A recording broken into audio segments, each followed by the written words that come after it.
Welcome to the University of Tampa. My name is Victoria and I'm a junior studying communications. Today we're going to be visiting some of my favorite off-campus spots that make the Tampa Bay area special. A short walk across the bridge from campus, you'll find Curtis Hickson Park. Located in downtown Tampa, it serves as a popular spot for concerts and festivals.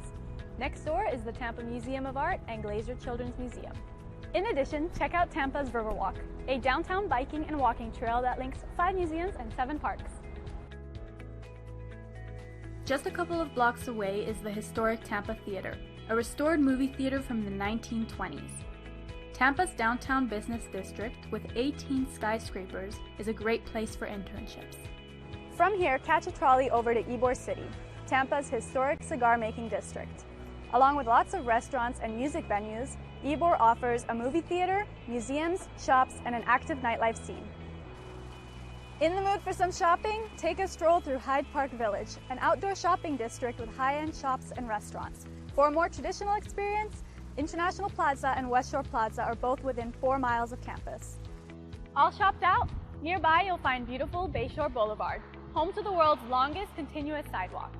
This 4.5-mile path is ideal for walking, running, or biking, and keep an eye out for dolphins and stingrays in the bay. Any hockey fans out there? The Amalie Arena is home of the Tampa Bay Lightning. In addition, the arena hosts over 150 concerts and events each year. If football's more your speed, come see the Tampa Bay Buccaneers at the Raymond James Stadium. Just across the street is the spring training facility for the New York Yankees. Catch a game when they're in town. You can get close up to nature at Tampa's Lowry Park Zoo. Enjoy the tropical setting while viewing more than 1,200 animals ranging from tigers to chimpanzees and to manatees. Be sure to also check out the Florida Aquarium, an award-winning facility with 20,000 fish and aquatic animals from ecosystems around the world. If you're a thrill seeker, then Busch Gardens has you covered. This popular amusement park features 5 top-rated roller coasters and animal exhibits. We've saved the best for last. The Tampa Bay area has some of the most beautiful white sand beaches in the world. Clearwater Beach provides the perfect spot to swim, relax, and hang out with friends. Here we are, back at the absolute best spot in town, UT's campus. I hope you enjoyed getting a taste of what makes this area so exciting and that you'll soon join us here in the beautiful Tampa Bay area.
Welcome to the University of Tampa. My name is Tucker Whitman and I'm a junior marketing major here at UT. Today we're going to look at some of the highlights of our beautiful Riverside campus here in downtown Tampa. We'll start at Plan Hall. This historic building was opened in 1891 as the Tampa Bay Hotel and now serves as the main academic building here at UT, with 4 floors of classrooms as well as faculty and administrative offices. Next up, the Vaughn Center, the hub of campus life and activities.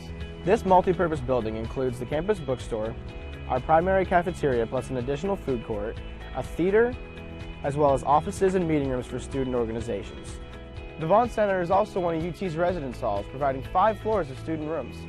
Morsani Hall is another residence hall here at UT. In addition to housing approximately 450 students, this building offers another selection of eateries as well as a small grocery store. Now let's check out the Sykes College of Business. This academic building houses classrooms and faculty offices for UT's undergrad and graduate business students. This building also has a real-time stock trading room. Right next door is the Sykes Chapel for Faith and Values. This gorgeous interfaith chapel features a large main hall complete with a massive pipe organ, as well as meditation rooms and meeting rooms. Student healthcare is a major priority for us here at UT. The Dickey Health and Wellness Center is accessible to all students and provides high-quality services including basic medical care, counseling, and wellness programs. On the east side of campus, you'll find the McDonald-Kelsey Library. Here, students can learn from a large collection of books, periodicals, and digital databases. They can also take advantage of our numerous study rooms and computers. The Academic Success Center is another great resource for students. This is your one-stop shop for academic advising, coaching, and tutoring services. Whether you're a seasoned athlete or just want to shoot some hoops, the athletic facilities here at UT are hard to beat. The Bob Martinez Athletic Center includes a large gymnasium, a weight room, and training facilities. In addition, the campus features an aquatic center open year-round, 6 tennis courts, baseball and softball fields, a 1,500-seat stadium, as well as a lacrosse field and intramural complex. Need a break from studying? Head to Falk Theater and catch a play. This 1,000-seat historic theater serves as a home for all major performances made by UT's Department of Speech, Theater and Dance, as well as special guests. This is one of UT's newest facilities, the Innovation and Collaboration Building. Here you will find UT's very own Starbucks. In addition, classrooms, cybersecurity labs, study lounges, and the Loth Entrepreneurship Center, designed for student entrepreneurs to launch their startups. Thanks for joining me today. If you enjoyed this video tour of UT, we'd love to give you one in person. For more information or to schedule a campus visit, go to ut.edu.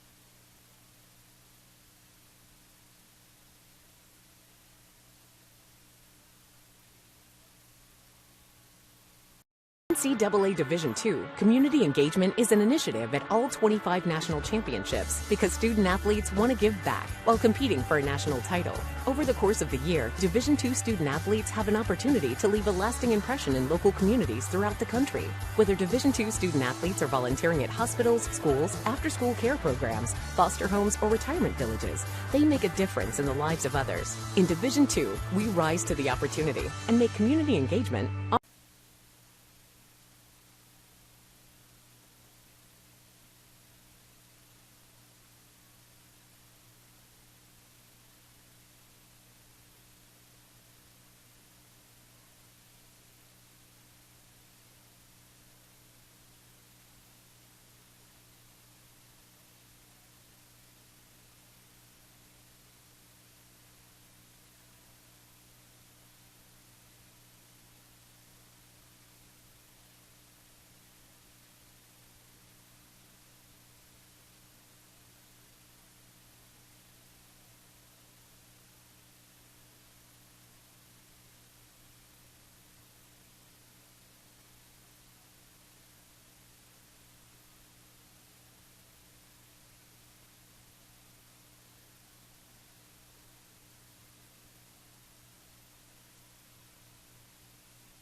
1, 2, 1, 2, 1, 2, 1, 2. All right, that's good. Yeah.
box. Thanks for asking. We got a great one for you tonight. We're glad you're all here with us as we entertain our Sunshine State Conference opener between Florida Southern and Tampa. It's good to have our baseball alumni here with us tonight to enjoy the game. Always glad to see all you folks back as well. In just a moment, we'll give you the starting lineups for tonight's game.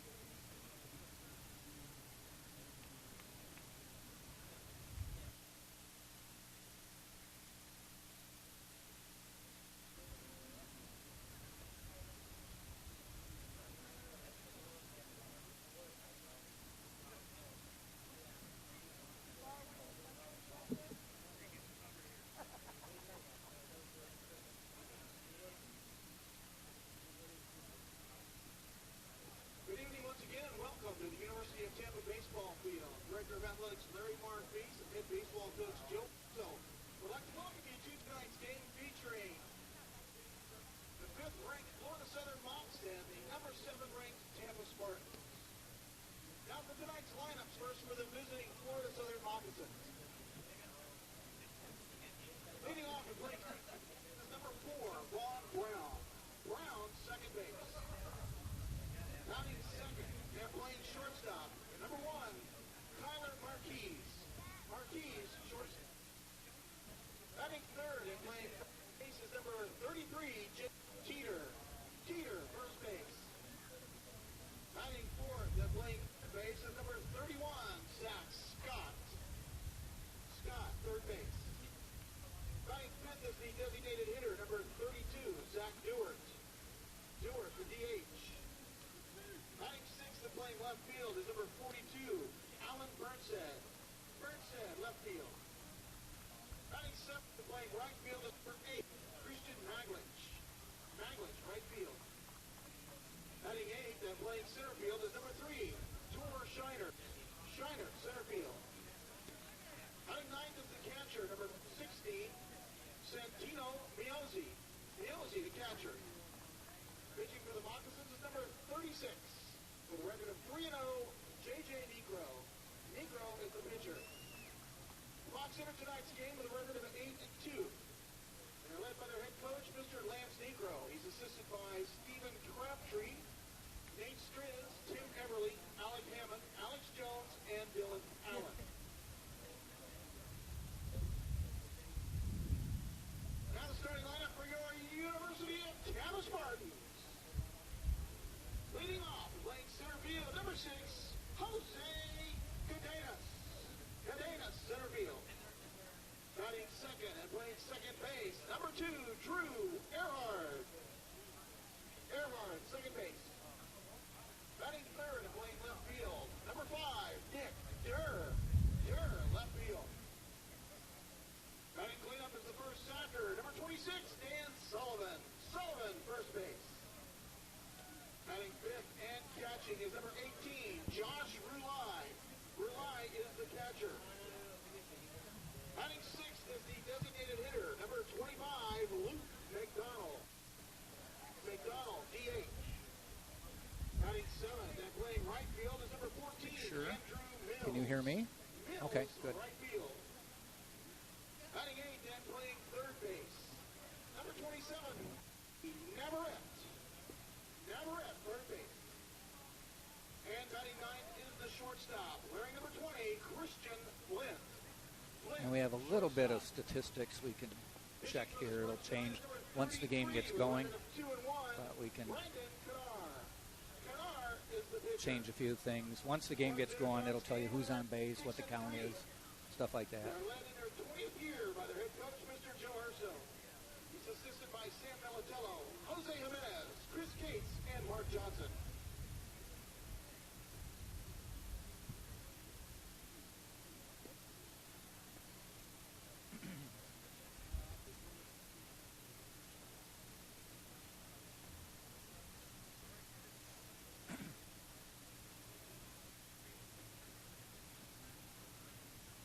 Ladies and gentlemen, your umpires for today's game. At home plate will be Mr. Casey Sanchez, and on the bases, Mr. Christian Argueza.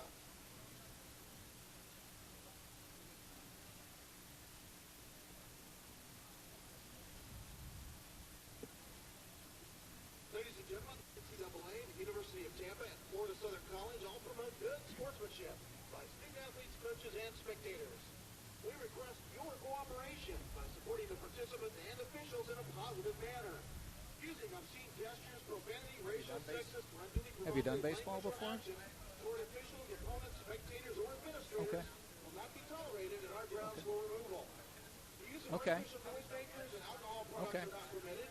The University of Tampa is a smoke and Okay. tobacco-free campus, so no use of tobacco. Okay, good. Pets and sport animals are not permitted with the exception of working service animals. Thank you for your cooperation. We do hope you enjoy the game.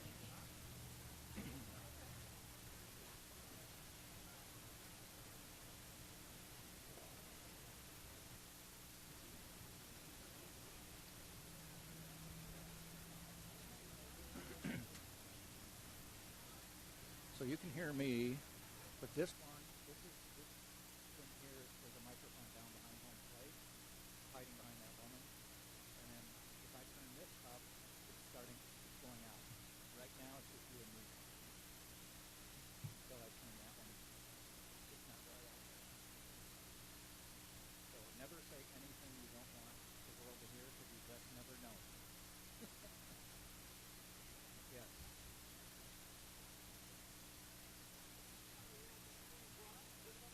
As we honor America with the playing of our national anthem, tonight's anthem is being performed by Brandon Mirza, son of UT Hall of Fame baseball player Eric Mirza.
And with that, we get ready for some Sunshine State Conference baseball. Welcome, everybody. This is Jack Ike. I'll have the broadcast of today's game as we jump into Sunshine State Conference play.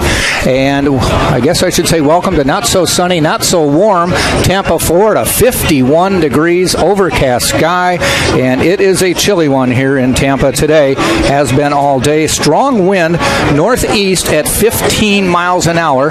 The wind will be blowing left to right on this field here, and it is a strong wind today. Tampa comes in ranked number 1 in the nation. Florida Southern number 5 in the country. The Spartans are 6-3 on the season, have won 5 of their last 6 games, had a little hiccup to start the season, but have been on a roll ever since.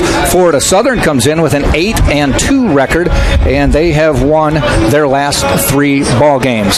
Spartans will have pretty much their traditional starting lineup, and here are the lineups for the Florida Southern Moccasins.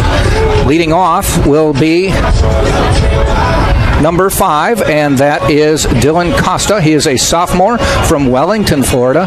Batting second is number 1, Kyler Marquez, a junior from Gainesville, Florida, went to Santa Fe College. Batting third is the first baseman, number 33, and that is Jacob Teeter. He's a junior from Melbourne, Florida. Batting cleanup, number 31, and that is Zach Scott, a senior from Lakeland, Florida, a hometown product. Batting fifth is number 32, and that is Zach DeWert. DeWert is a senior from Chemainus, British Columbia, Canadian import. Batting seventh is number 42, and that is Alan Burnshead, a senior from Middleburg, Florida, by way of Daytona State. Batting eighth is number 3, and that is Tor Scheinert, and he is a junior from McMurray, Pennsylvania, went to Polk State College. And batting ninth is the catcher, number 16, and that is Santino Miozzi, and he is a sophomore from Valrico, Orlando, Florida. On the mound will be J.J. Necro, and he is one of the stars of this team. He is the half-brother of the head coach for the Florida Southern Moccasins, and that is Lance Necro. On the mound for the Spartans will be Brandon Kanar, the usual Friday night starter for Tampa. Kanar. And his battery mate will be Josh Rulai. Set the Spartans around the infield for you when we get the chance.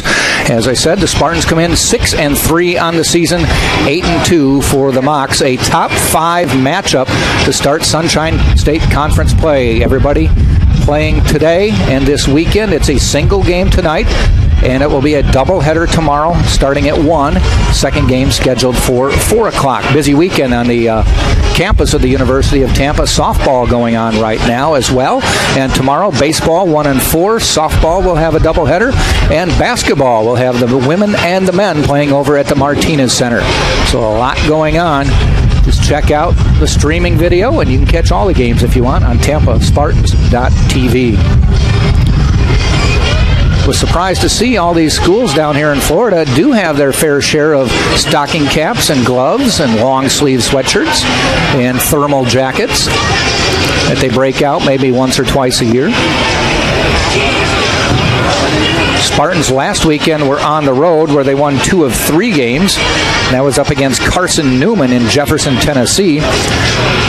Tampa lost to Mount Olive to start the season and then lost to Queens. Beat Queens, I should say, lost to Georgia College, then took 3 games over Post University, went up to Carson Newman, took 2 of 3, and now Florida Southern this evening and tomorrow afternoon.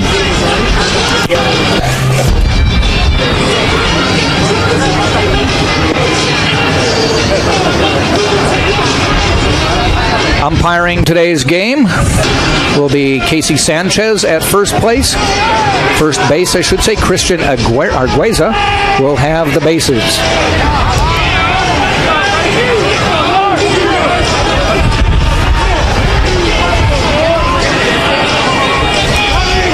Stepping into the batter's box is Costa to lead off today's game. Leading off for the Florida Southern Mocs, the second baseman, number 4, Vaughn Brown.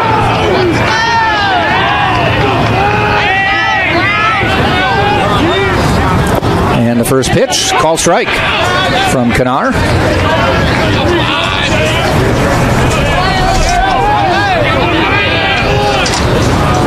Costa a lefty, Kanar a lefty. And the 0-1 pitch after a long sign. Swing and a miss.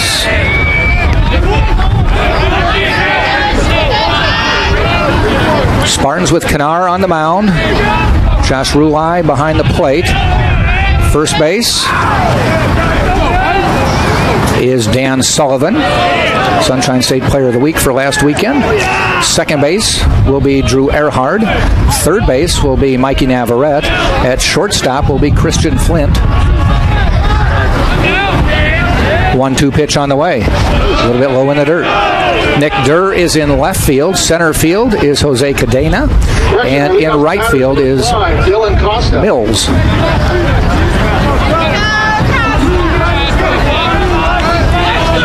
Two balls, 2 strikes.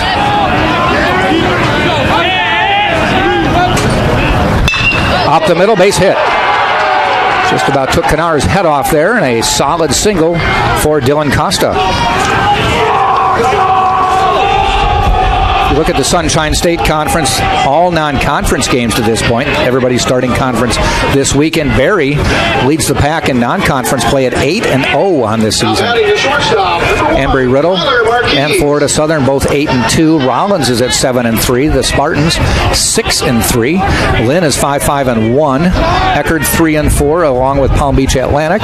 Florida Tech 3-7, as well as Nova Southeastern and St. Leo 1-8 coming into this evening's games. Costa was hitting just 154 on the year, but got that base hit. And now Marquis at the plate. 313 hitter on the year.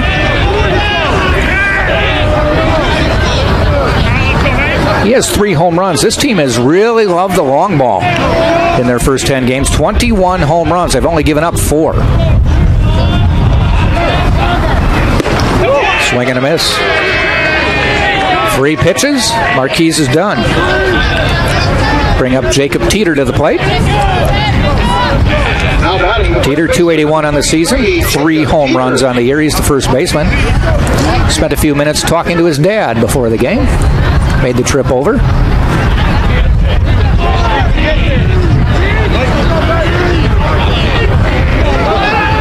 All the way from Melbourne, Florida for the game. Kennard with a look over at Costa, the first pitch. Called strike.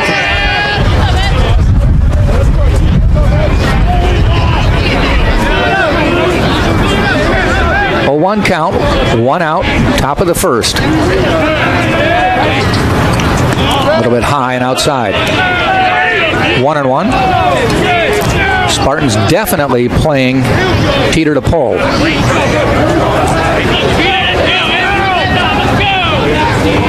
Even on the infield, Mikey Navarrete is way off at third base. Nice off-speed pitch, called strike. 1 ball, 2 strikes. On deck, Zach Scott.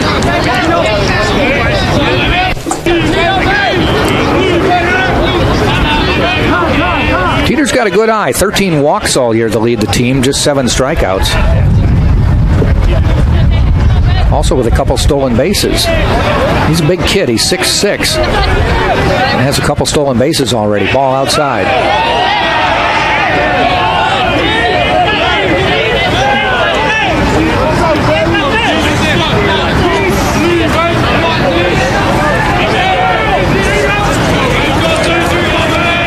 Two balls, 2 strikes. Throw to first. Brandon Kennard on the air. This is his 4th start of the season in the first 3. He's 2 wins, 1 loss. 16 2/3 innings, given up 13 hits, 10 runs, 8 of them earned. Walked 2, struck out 24. And let's make it 26. That's his second one of the game. And sports a 4.32 ERA. 2 out now. Brings Zach Scott to the plate, the third baseman. Scott hitting .359 on the year. 14 hits, 39 at-bats. Already driven in 8 runs on the year. The righty waits. Ball strike.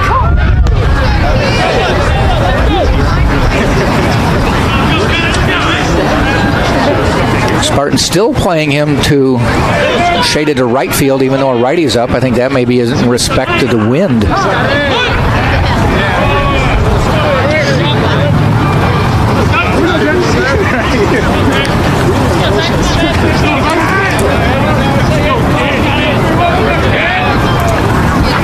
Swing and a miss late on that one. 2 strikes now with 2 out. So far, Costa has been content with staying on first base. Hasn't shown any inclination to run. Has no stolen bases. Has not even been caught stealing, so he hasn't even attempted to run. Though, as a leadoff hitter, he's only got 6 hits and 39 at-bats, so he hasn't been on base that much. Swing and a miss, and Kennard strikes out the side after giving up a leadoff base hit. So they go down on 3 strikeouts. We have played a half an inning, and after that, it is Florida Southern nothing. Tampa Spartans coming to bat right here on TampaSpartans.tv.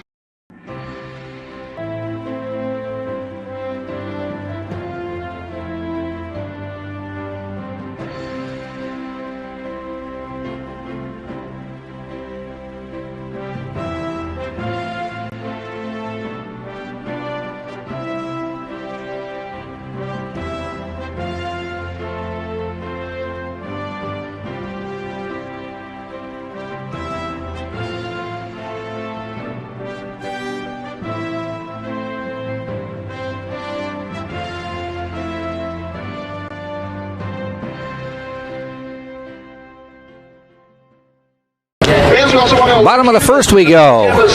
Florida Southern doesn't push anything across in the first. The Spartans coming to bat and leading off for Tampa will be number 6.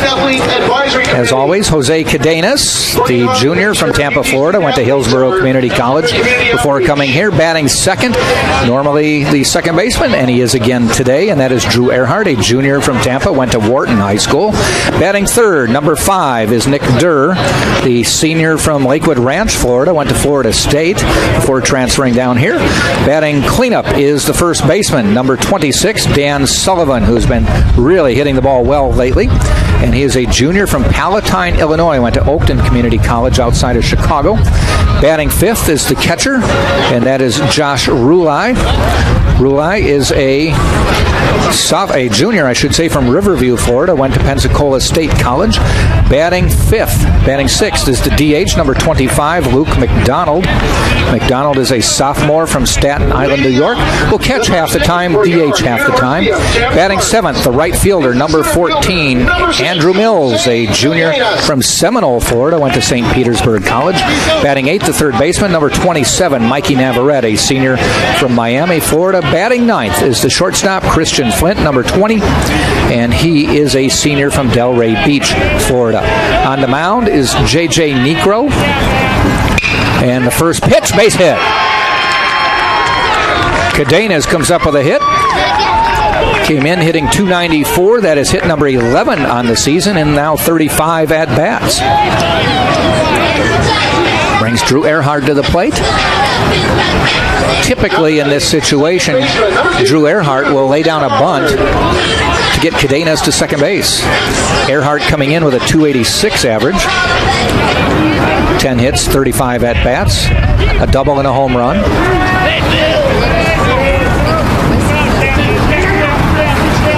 And there goes Cadenas. Ground ball, second baseman has to come in. They only have one play to first, and that's just as good as a sacrifice.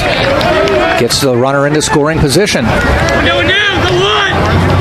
Earhart, such a good hitter. Knew to hit behind. But you could tell Joe Urso's strategy had him running on the very first pitch.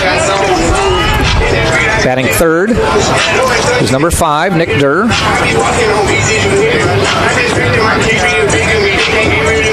Durr with 20 at-bats, hitting .250 on the year, 5 hits.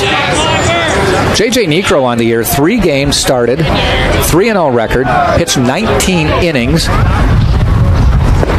Nice curveball for a strike, so he goes 6+ innings every outing. Has given up 11 hits, just 3 runs, 2 of them earned, struck out 18, walked 7, has an ERA of .95, under 1. Ground ball, deflected. That's going to get a runners in scoring position, runners on the corner. And Necro is down. That may have glanced off his head. He's holding the right side of his head, his right ear, and he went down hard as that was a quick bounce.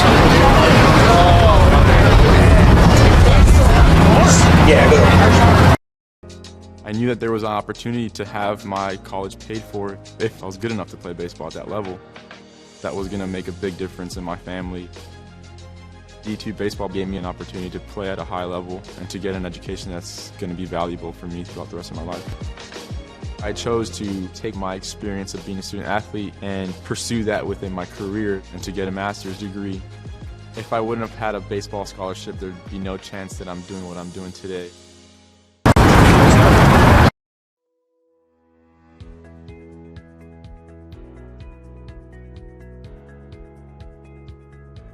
Welcome to the University of Tampa. My name is Tucker Whitman and I'm a junior marketing major here at UT.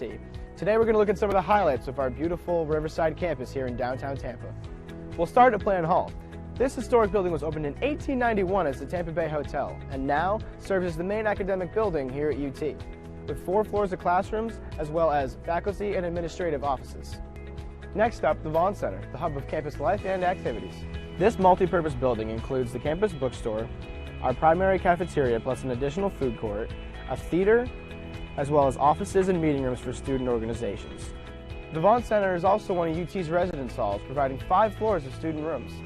Morsani Hall is another residence hall here at UT. In addition to housing approximately 450 students, this building offers another selection of eateries as well as a small grocery store. Now let's check out the Sykes College of Business. This academic building houses classrooms and faculty offices for UT's undergrad and graduate business students. This building also has a real-time stock trading room. Right next door is the Sykes Chapel for Faith and Values. This gorgeous interfaith chapel features a large main hall complete with a massive pipe organ, as well as meditation rooms and meeting rooms. Student healthcare is a major priority for us here at UT. The Dickey Health and Wellness Center is accessible to all students and provides high-quality services including basic medical care, counseling, and wellness programs. On the east side of campus, you'll find the McDonald-Kelsey Library. Here, students can learn from a large collection of books, periodicals, and digital databases. They can also take advantage of our numerous study rooms and computers. The Academic Success Center is another great resource for students. This is your one-stop shop for academic advising, coaching, and tutoring services. Whether you're a seasoned athlete or just want to shoot some hoops, the athletic facilities here at UT are hard to beat. The Bob Martinez Athletic Center includes a large gymnasium, a weight room, and training facilities. In addition, the campus features an aquatic center open year-round, 6 tennis courts, baseball and softball fields, a 1,500-seat stadium, as well as a lacrosse field and intramural complex. Need a break from studying? Head to Falk Theater and catch a play. This 1,000-seat historic theater serves as a home for all major performances made by UT's Department of Speech, Theater and Dance, as well as special guests. This is one of UT's newest facilities, the Innovation and Collaboration Building. Here you will find UT's very own Starbucks. In addition, classrooms, cybersecurity labs, study lounges, and the Loth Entrepreneurship Center designed for student entrepreneurs to launch their startups. Thanks for joining me today. If you enjoyed this video tour of UT, we'd love to give you one in person. For more information or to schedule a campus visit, go to ut.edu.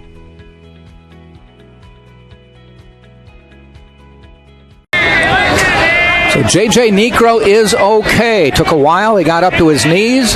We thought he might come out, but he's firing away. The first batter he's going to pitch to is Dan Sullivan, hitting .440 on the year. 11 hits in 25 at-bats. Runners on the corners. 1 out. Cadenas on third.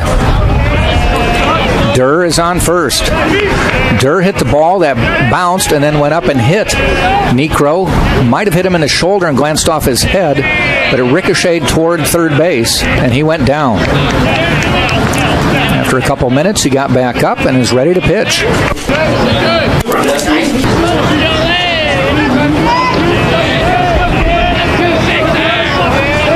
One ball, one strike with 1 out. Necro in the stretch. A little bit inside. On deck, Josh Rulai for the Spartans. Catching again today.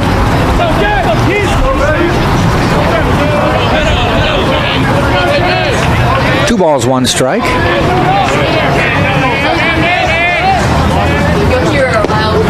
Off-speed pitch, call strike.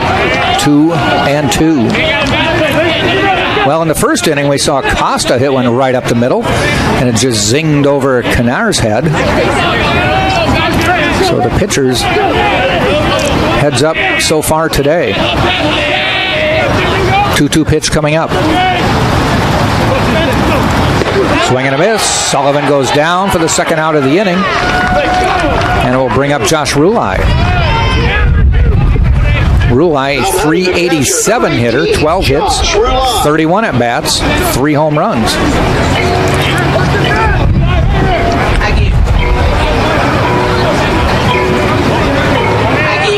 Miozzi, the catcher, directing people around.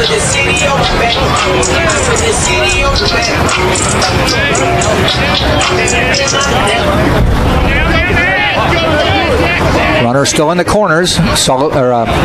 Rulai at the plate. A little bit high. Okay.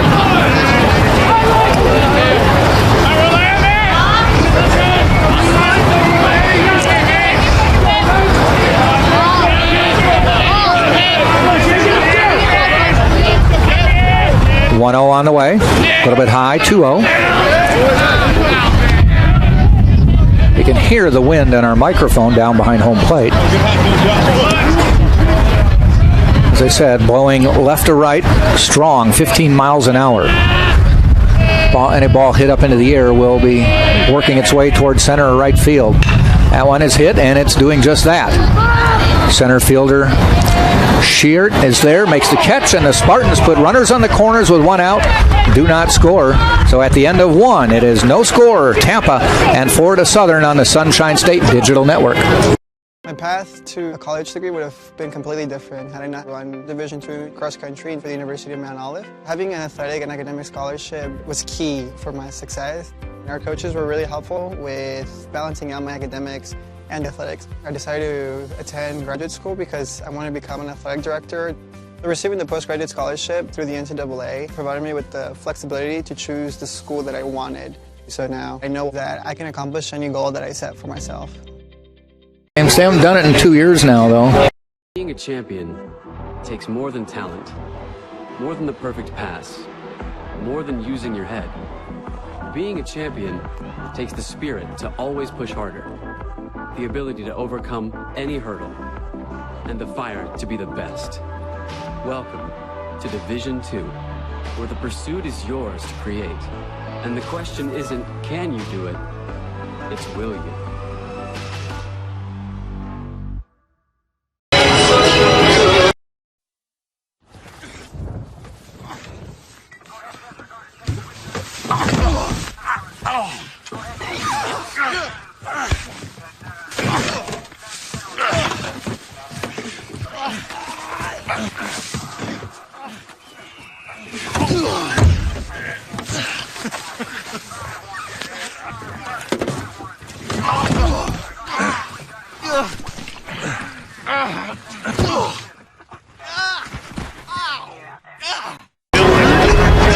Top of the second we go, no score. Florida Southern and Tampa, a top 5 matchup to start the Sunshine State Conference regular season schedule.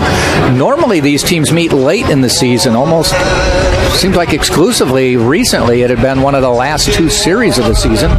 This year, they open the season with each other on a brisk day here in Florida. Game time temp was 51. So it'll be in the 40s before this one is over.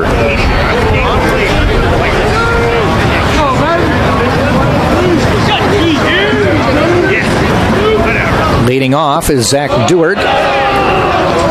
First pitch from Kanar is a ball.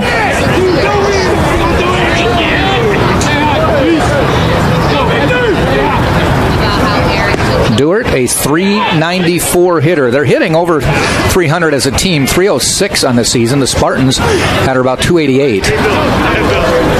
Though the Spartans' bats were relatively quiet their first weekend of the year. Spartans hosted they were part of a 4-team round robin tournament, and they and 2 of the other teams were ranked top 20. Little pop up toward shortstop. Coming in is Flint. He makes the catch on the run. 1 up, 1 down.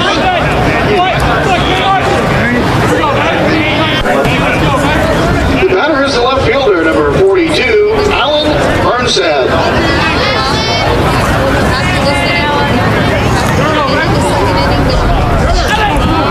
Alan Burnside to the plate. 375, I should say, on the year. Limited sample, though. 12 hits, 29 at-bats. Still a solid ball player. 3 of his 12 hits have been home runs. There's a foul ball down the first base side. Should let everybody know our camera does not move. We've got limited space here in the press box, so it's a fixed camera, so anything down the lines, I'll make sure you know what's going on. The next pitch, off speed, just a little high. 2-1.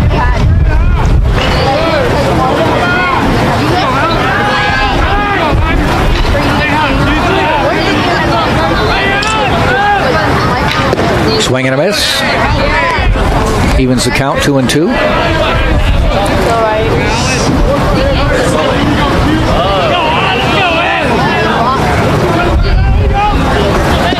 And another strikeout, the 4th strikeout of the game for Kanar. 4 of the 5 outs recorded have been by strikeout. Now batting the right fielder, number 8, Christian. You mentioned Kennard came into the game with 24 strikeouts. Tops on the squad. At the plate now is Maglich.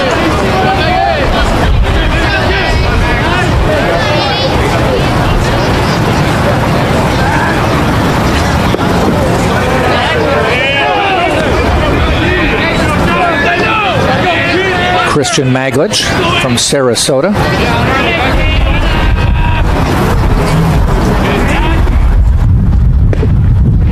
Strike called. Maglich, 324 hitter on the year. Leads the team in RBI with 10. Also popped a couple home runs. Rulai checking just in case he went around. They say no, and it's a 2-2 count. 2-2 with 2 outs.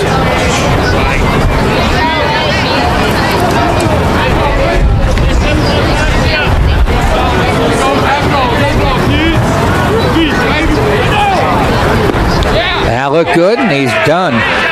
Maglich discussing it with the umpire. He won't win that argument.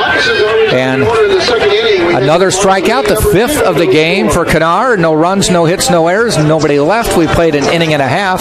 Still no score. Tampa and Florida Southern on the Sunshine State Digital Network. This is the University of Tampa.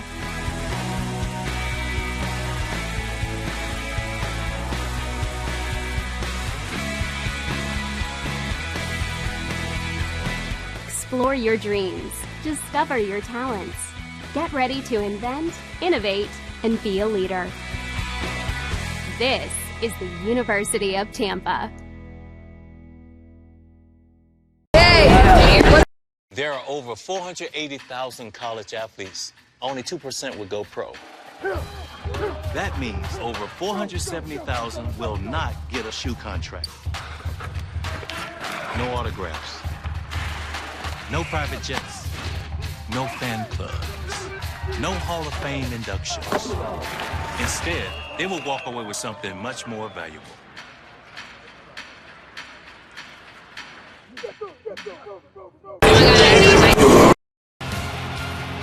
Get the best seats. Enjoy pre-game hospitality. Create memorable moments that will last a lifetime. Catch championship action in VIP style with the NCAA experience, powered by Prime Sport. Be a VIP. Visit ncaa.com/VIP today. Luke McDonald to lead off for the Spartans in the bottom of the second. 207 average on the season. Catcher designated hitter, DH today. And boy, that one went behind. I actually had grazed him as it went past him. He started to back out, but that pitch was so far back that he started to come forward and still got hit. So Luke McDonald on first base. Brings Andrew Mills to the plate. Mills looking for that first hit of the year. 6 at-bats to this point. Limited playing time. Right fielder for the Spartans tonight.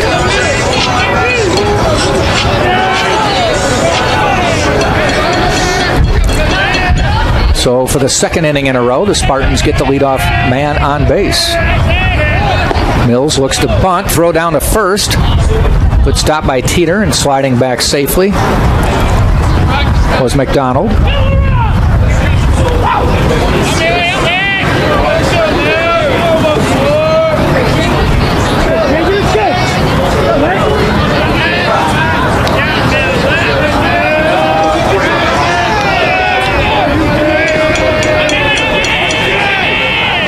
And the 0-1. This time he swings, bounces it. Necro's going to have to go to first, so he does move the runner. So in both innings, the Spartans have advanced the runner to second with a couple infield ground balls.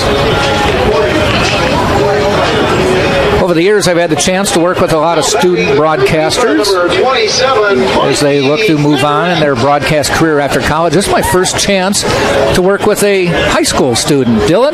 Yep. Welcome. See you. I'm happy to be on. Happy to be here at University of Tampa at the ball field. And it's a cold night, but some hot action going on here in the University of Tampa. You said you're from near Spring Hill? Yeah, I'm from Spring Hill, Florida. Okay. Ground ball foul. This is Mikey Navarrete. What high school do you go to? I go to Nature Coast Technical High School. Matt Burita, who is with the San Francisco 49ers, went to that high school. Okay. A few other there's a guy who does some Broadway stuff as well. He went to our high school as well. But, okay. I go to Nature Coast Technical High School. And you're interested in a career in sportscasting. No one's talked you out of it yet? Nope. All right. Actually, my parents are all for it, so I'm happy about that. So. Runner on second. Navarrete at the plate. Mikey Navarrete, 233 hitter on the year, solid third baseman for the Spartans. J.J. Necro's pitch. Swing and a miss. So you're from Spring Hill, but somehow you ended up at UT to watch a baseball game today. How does that happen? Well, it kind of worked out. I had to go pick up my bib today for the Gasparilla, so it kind of worked out with my schedule and everything because I have some other things I got to get done and everything. But able to come to the UT game, able to walk around the campus and the beautiful Bob Martinez Athletic Center. It's a gorgeous, gorgeous area, and it's a gorgeous town. Tampa is a beautiful city, and I'm loving it so far. It's been a great experience, and I love college baseball. It's fun to watch, and these guys are incredible athletes. Navarrete out to right field, coming in, bounces in front. The Spartans will not get the runner in, but a nice single by Mikey Navarrete puts the runners on the corners. And just as they did in the first inning, runners on the corners with just one out. So your goal is sportscasting. What kind of play-by-play have you done to this point? Not that much. I've only really done baseball so far, but I do a podcast, so I kind of have some mic work I've done. I do a Florida State league. It's called FSL Radio Network. Okay. So how'd you get into wanting to cover the Florida State League? That just so people know, that is a single A minor league here in Florida. I really just think, going to games. I really believe, just being able to go to games, having my parents bring me to some. I really got into it in 2017. I went to go see the Florida Fire Frogs, who are probably one of the, not the best team in the league, I'll be if you look at their statistics. But no, I went to that game and I just fell in love with the league even more than I did originally when I went, and love everybody in the league. They're all very hardworking, from management down to the new president. Christian Flint showing bunt again, and this will be a play at the plate. The throws, and in safely is Luke McDonald. Necro double clutched on the throw to the plate, and that allowed Luke McDonald to score on the squeeze bunt. Runners at first and second, still just one out. Sorry to cut you off there. You're good. They tried it once. The first time it was fouled off, but second time he got it fair. Necro might have had a chance to get him out had he not double clutched. I'm not sure if he didn't think the catcher was quite ready for the throw or what. But the Spartans will now lead 1-0. So what is your podcast again? FSL Radio? FSL Radio Network, yeah. Okay. So, and you do it on a regular basis? I do. Especially now I'm going to be doing it every Monday, Wednesday, Friday, and I'll do it Sunday as well. So you can find me 4 days a week, and check me out on Spotify. I'm all over the place. I just had Zach Campbell on, who is a very famous ball hawker. Hunter Pence, Johnny Gomes. Very, I would say, pretty well-known major leaguers. So, but it's a fun atmosphere. Popped up, heading out toward right field, coming in. Maglich, backing up is Maglich, and he makes the catch. The wind blew that one back. That was a sky-high pop-up. 2 outs now, runners still at first and second. So you're busy. Does spring training, even though you do FSL, does spring training get you busy? Yeah, I just went to Phillies camp on Monday. We had the day off from school, so I thought I'd head down to Phillies camp. I just had Tyler Beck, who is a former UT pitcher out here. He won the national title. He's with the Twins organization, so I had him on. And busy with spring training. Going next week to Blue Jays camp and check out the new ballpark. Yeah, let me know what that's like. I will. Cadenas to the plate. I rode my bike past the ballpark. They wouldn't let me into the park. I'm a nobody there, so. Yeah, I feel that. Major League Baseball doesn't want me much either, so it's okay. Of course, as you mentioned before we started talking on air here, the Spartans had played. There's a ground ball out to shortstop. Marquise takes the throw, and they got him. Took a while to make the call, but they made the call, and it is the third out of the inning. Tampa did push a run across, pick up a couple hits, left a couple runners, and we have played 2 full. Tampa 1 and Florida Southern nothing right here on Tampa Spartans.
Wow.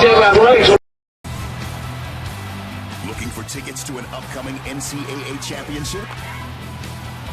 Did you purchase tickets and can no longer attend? Buy or sell your tickets with other fans at the NCAA Ticket Exchange, powered by Prime Sport. Every transaction is secure and 100% guaranteed. Visit ncaa.com/exchange today. It'll be 8, 9, and 1 for the Moccasins as we head to the top of the third. Is the center fielder, number 24, Scheinert. Scheinert will lead off. Miozzi, and then the top of the order, Costa. Brandon Knar cruising along, giving up 1 hit, the leadoff single to start the game. He has 5 strikeouts already of the 6 outs he's recorded.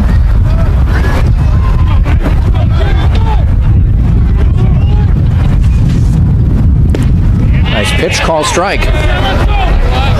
Scheinert on the year, hitting .333, 3 hits, 9 at bats.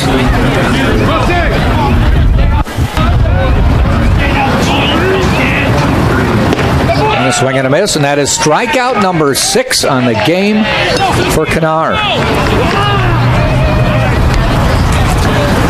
He's just cruising along through the first trip through the order. The batter is the catcher, number 16, Santino Miozzi. Santino Miozzi to the plate.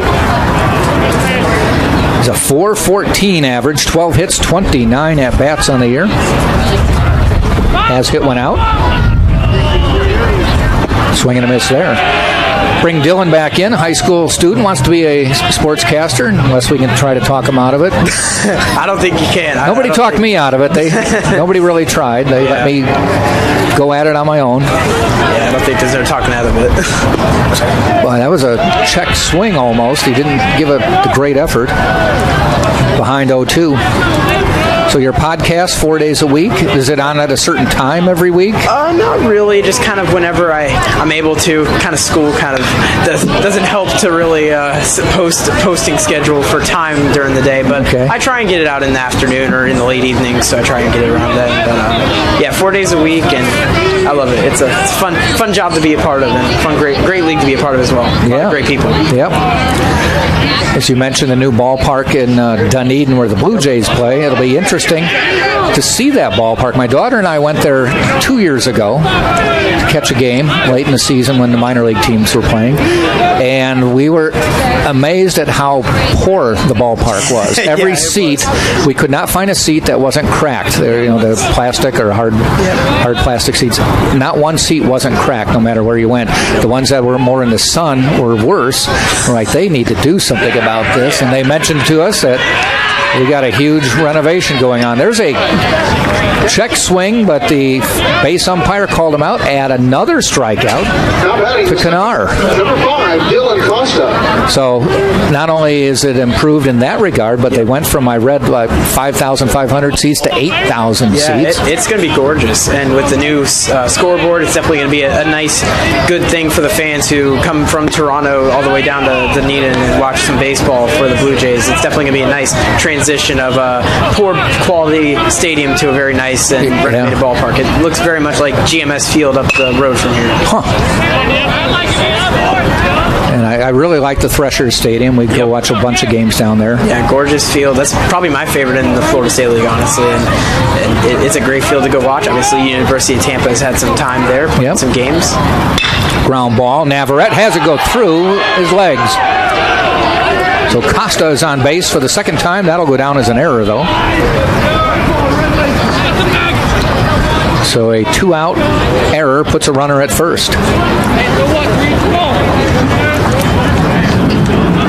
Yeah, I don't know if I'm assuming they do, but the single-A players, I don't know if they realize just what great facilities they're playing in down here compared to what the rest of the country plays in. Every guy I've had on, they've always said that they're really happy that they're in some of the best facilities. They're all gorgeous, and it really helps for them. They kind of are around the best trainers, best people, and it really does. A lot of the guys I've had on, they always say that it really does help them and their success on the field. Because I feel like some of the minor league ballparks are poor, you would say. And well, a lot of them are just community ballparks that the high school played on it, the Babe Ruth team plays on it, the minor league team plays on it. This is Marquise at the plate. Struck out his first time up. Not to be embarrassed there because 6 other players have struck out as well. 2 outs. Costa on first, reaching on an error.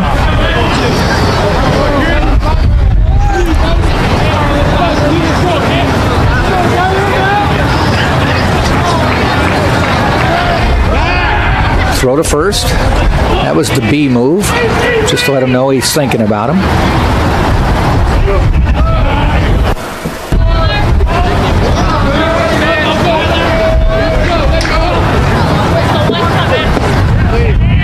Inside pitch, called a strike. 1 ball, 2 strikes now with 2 outs.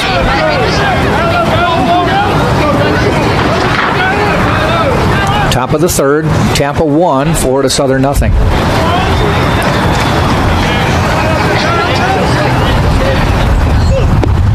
Inside, brushed him back a little bit.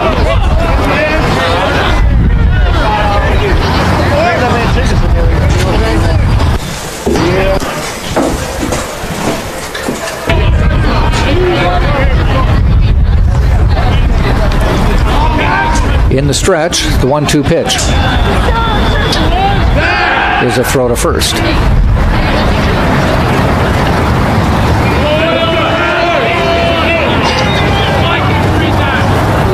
So you're running in the Gasparilla tomorrow? Yeah. Wow. Let's hope they send you the right direction into the wind. And hopefully it's not at your cold back. either. It's going to be. But a lot of runners say they like it when it's 40s and 50s. Yeah, not me. No? Okay. Yeah. You run cross country, you said, right? So I'm getting more the hotter of the of Florida than I would be the colder parts of time of Florida. So a little bit more used to that. So. Are you and other team members running, or just you? Just me. Okay. Just me. There goes the runner inside, ball 4 on the 3-2 pitch.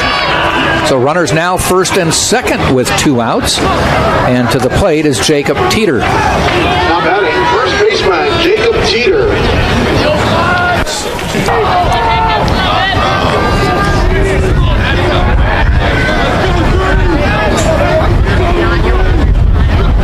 Teeter, big, tall, lefty first baseman.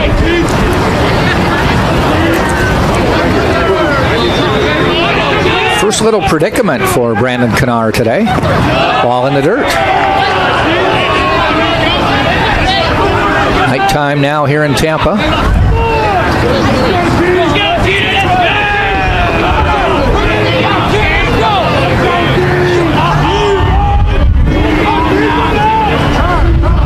And Teeter steps out.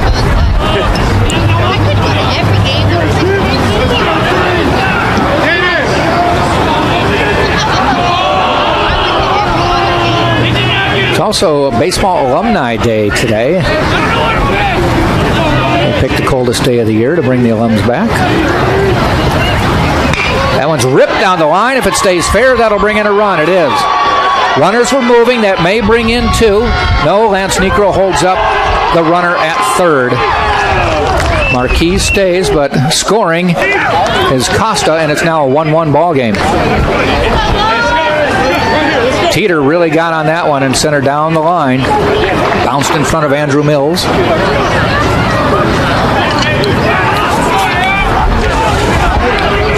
Now batting the third baseman, Zach. So he got the first two outs, but then an error put Costa on, and a walk, and now a base hit. Runners at first and third with two outs, and to the plate is Zach Scott. Scott struck out his first time up. There's a call strike.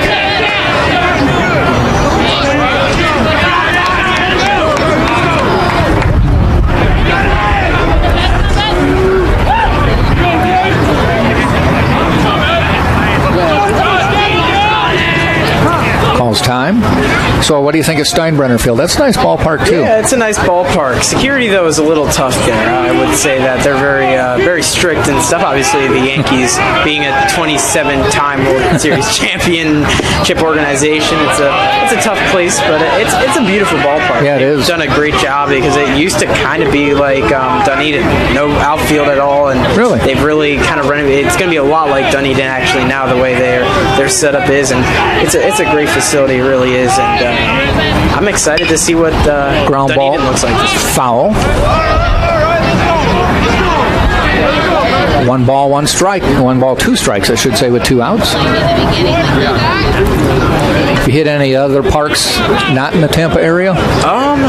Not really much. I mean, I've been to other major league parks. I've been to Nationals Park up in Washington. I went to the Frederick Keys, which is also a single-A advanced team in the Carolina League. I have to go check them out as well. And I've been around Chattanooga with the Lookouts. And I've been around to a few different locations, and they're all fun. They're all a great time.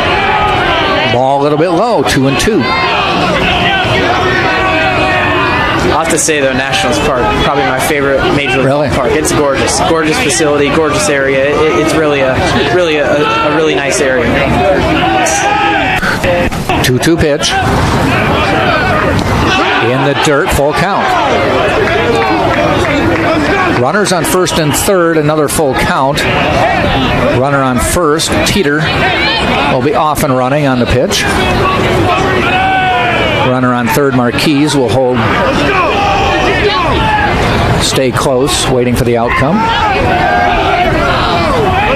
Now a 1-1 ball game here in the top of the third. The pitch. Swing and a miss. Got him swinging to end the inning. Limits the damage to just 1 run. 1 run, 1 hit, an error. They leave 2, and we've now played 2.5, and it is Tampa 1 and Florida Southern 1 right here on TampaSpartans.tv.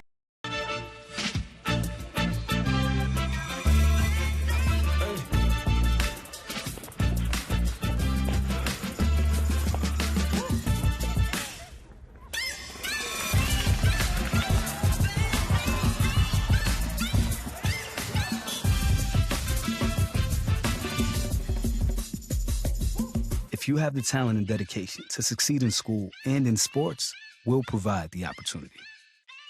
And if I lose, I'll respond with respect. If I win, I'll back it up with humility. If I fail, I'll rise up with honor. It's tough for us to put it all on the line. Don't undo my hard work with poor sportsmanship. Respect. It's the name of the game. Junior college players who...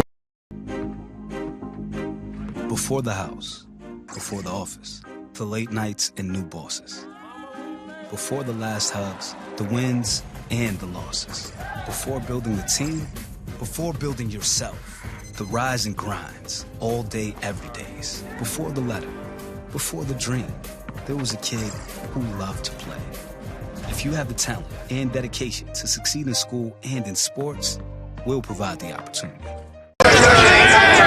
Bottom of the third, Nick Durr to the plate. Now a tie baseball game. Jack Ike with the play-by-play today. Joined by Dylan, who's a high school student. Wants to be a broadcaster, sportscaster. When I use the term sportscaster, should I specifically say you'd like to be a baseball announcer or no? Yeah, I mean baseball mainly. But if they want me to do football or basketball, I would be up for it.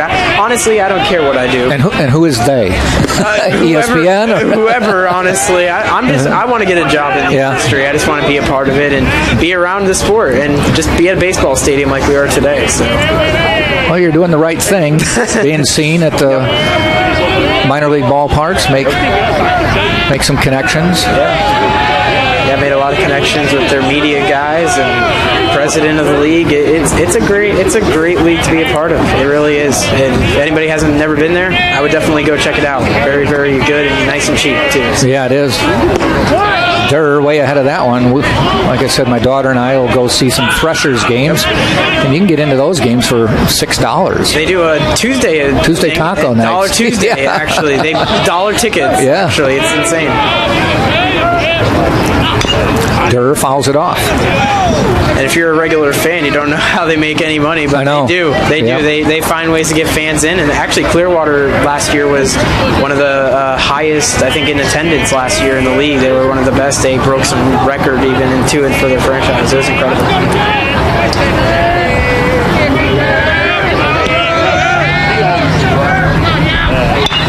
Durr with a line drive and dropped. And Durr will get to first base. Nice attempt by Zach Scott, but he couldn't keep it in the mitt. See if that goes down as an error. More than likely it will. What are they going to give him here? Batter is the first baseman, Dan Sullivan. They may have given him a hit. Regardless, Dan Sullivan to the plate. And for the third consecutive inning, the Spartans get their leadoff batter on base.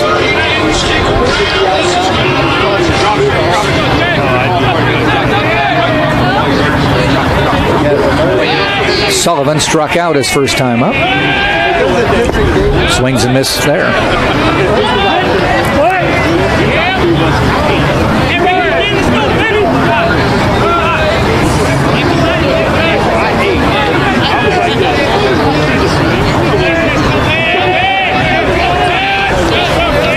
Giving Durr a hit on that one, saying it was a little too hard to handle.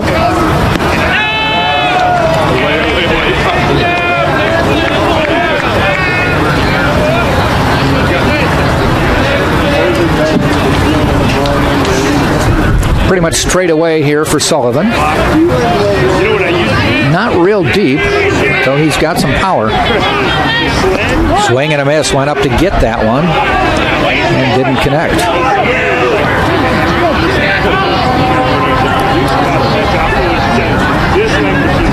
Well, if your trips around the ballpark, you may see some Spartans dotting some of the single-A rosters. Yep.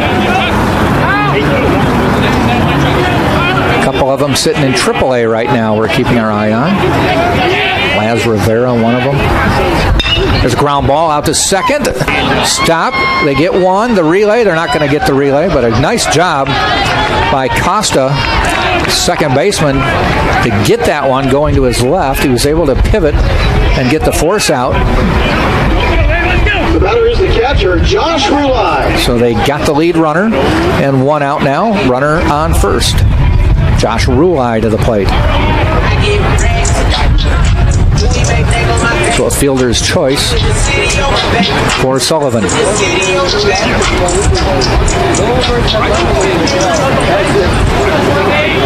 Rulai flew out to center his first time up. Check swing. And they say no, he did not go around.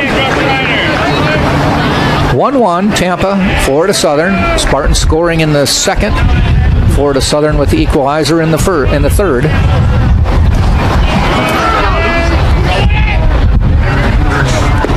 Sullivan ahead of that one. 1-1. Well, if you look at J.J. Necro's jersey on the mound, you can just see the wind whipping the sleeves. Strong wind, 15 miles an hour to start the game out of the northeast. It's now dropped into the 40s as nighttime has fallen here in Tampa. Swing and a miss. Let's go, JJ, let's go!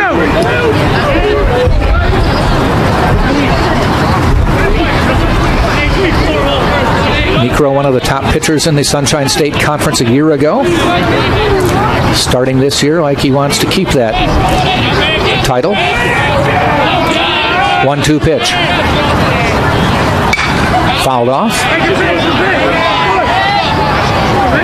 So tomorrow you're running the Gasparilla, Dylan. Is it just for the fun, or do you have a time in mind, or really just for fun? I know it's hard when you're running with 5,000 of your friends. Yeah, and also half of them don't want to move for you, so they're like walking with their kids or something, which is fine. Do you get seated in any spot or anything? Yeah, you're put in a section, I guess you would say. So you have like a certain group you're with, and then you go off, and it's kind of like by stations, you would say. Okay. So, but I'm excited. It should be a fun time. It's always nice to run by the water and stuff, and be in the Tampa area and run. So I'm excited. You dressing up as a pirate then, because it's the Gasparilla run? No. Okay. All right. Just wondering. They're giving away yellow shirts this year, and I'll be at the Vipers game on Saturday. So I guess I'll be rocking the colors. I guess you would say. I'll be ready to go for that game. But yeah, I'm excited. Hopefully I do well, and as long as I make it past the finish line, I'm good. So that was always doing well for me. Is if you started in the where you were supposed to and finished where you were supposed to. 3-2 pitch, swing and a miss. He went down low for that one.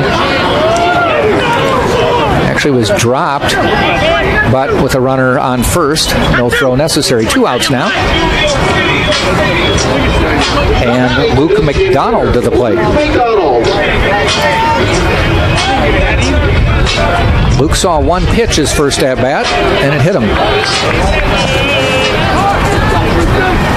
Ball was actually thrown behind him. He started to bail out, then moved forward, and it still got him.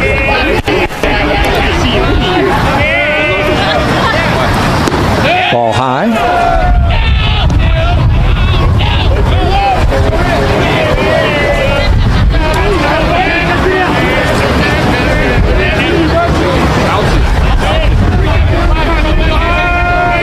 Look over at first, a throw. Outside, ball 2.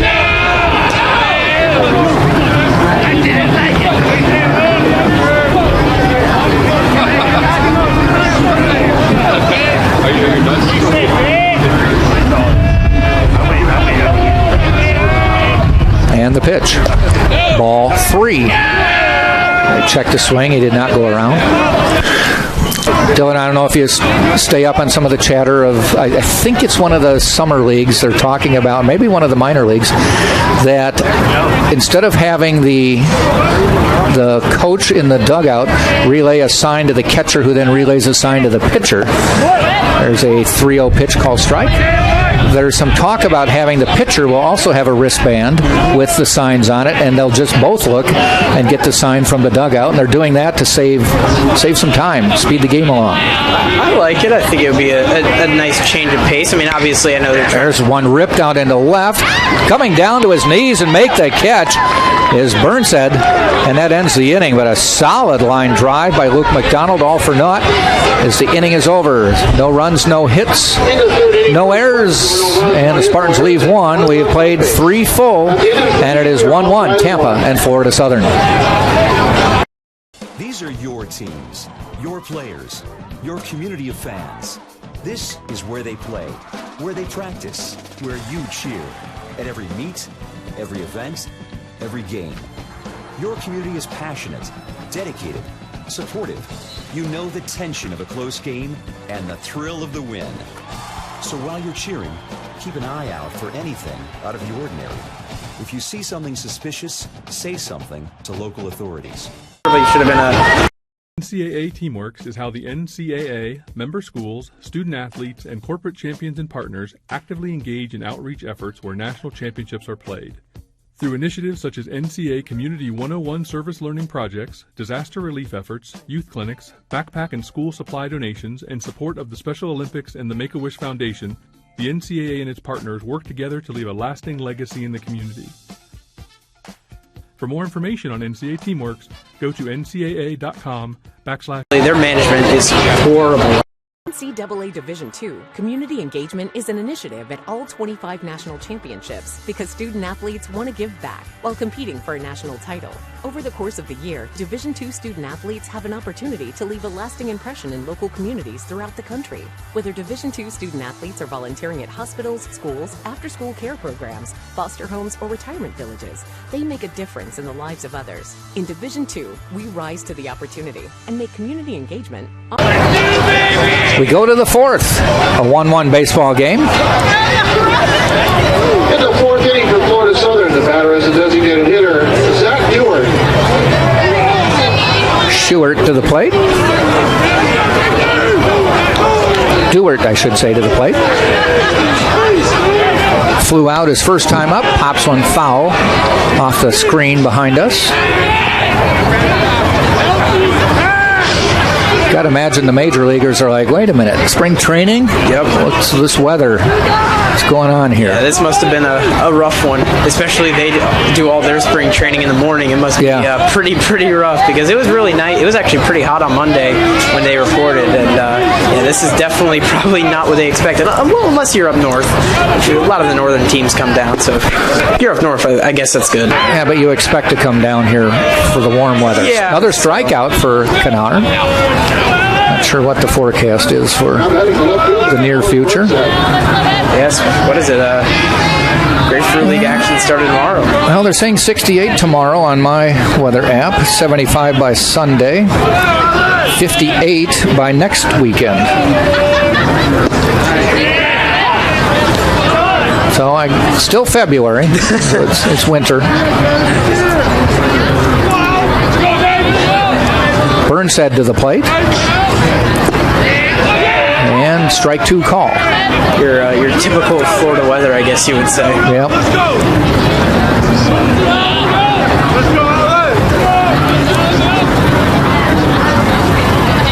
Off speed, strikeout, another one for Brandon Kanar.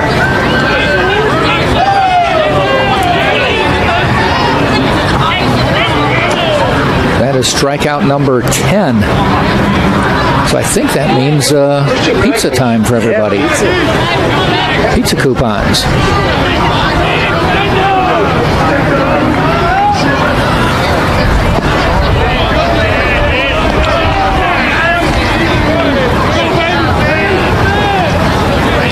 Maglich to the plate. 2 outs, nobody on. Swing and a miss. Boy, Kanar is just in a zone.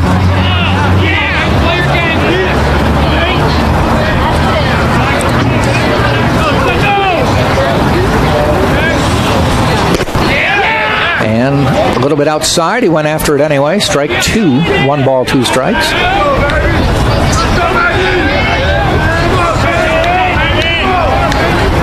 And the 1-2, just a little low.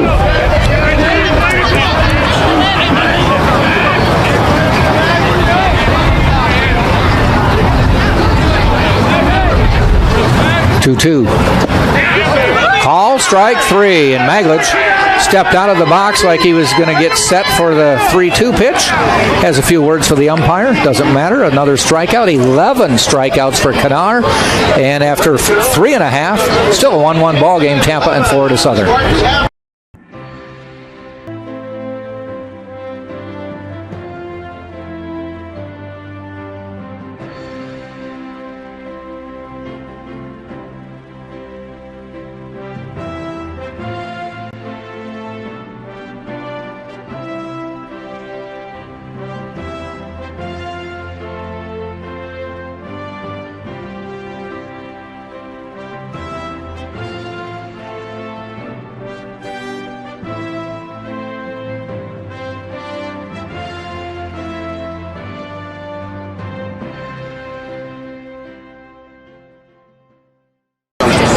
It's become... I knew that there was an opportunity to have my college paid for if I was good enough to play baseball at that level. That was going to make a big difference in my family. D2 baseball gave me an opportunity to play at a high level and to get an education that's going to be valuable for me throughout the rest of my life. I chose to take my experience of being a student athlete and pursue that within my career and to get a master's degree. If I wouldn't have had a baseball scholarship, there'd be no chance that I'm doing what I'm doing today. Bottom of the fourth, Andrew Mills to the plate. He grounded out to the second baseman his first time up. Still a 1-1 ball game. J.J. Necro on the mound. Necro on the day has given up 4 hits, a run. It was earned. Struck out 2. And he's faced 15 batters, 48 pitches to this point.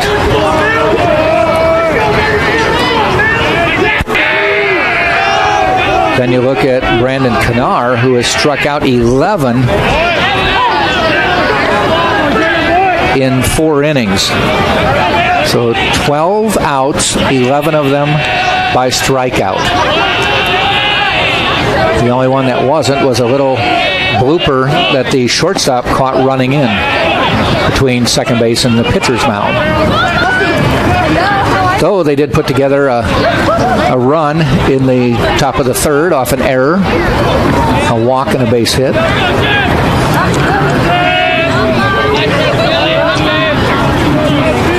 And they started the game with Costa getting a leadoff single. Swing and a miss. And there's the third strikeout for J.J. Necro.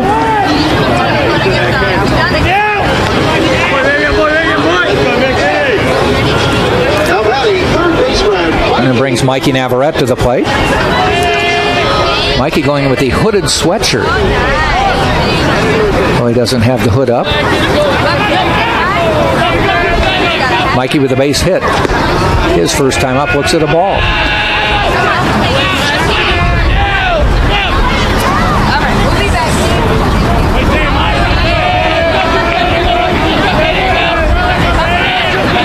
(1-0). 1-1 now. Doubleheader baseball here tomorrow starting at 1. Second game starting about 4. Strike outside corner. Chance to see 2 teams in the top 5 in the nation in Division II baseball.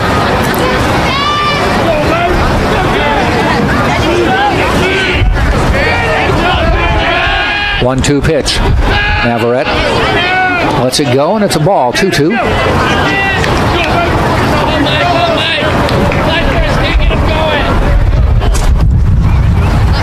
Necro steps off.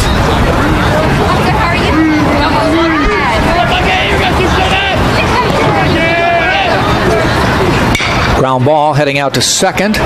Costa fields, and in time, 2 down. We'll bring Christian Flint to the plate. Number 9 hitter in the order for Tampa. I don't know if you're aware, but Kevin Kiermaier will come out here and practice with the Spartans often just before the season starts. Kiermaier, man, he's a great player. Great. I heard a lot of good things from the spring training guys, from Steve Carney, who's on 620 WDA here in Tampa. Said that he's ready. He said this is the best shape he's ever been in, and he looks really good apparently. So I'm excited to see what he can do for the Rays this year. It's really an interesting season with a lot of hopes for that team. Yep. Personally, we hope they stay in Tampa. I do too. A little bit inside. 1-1 with 2 outs.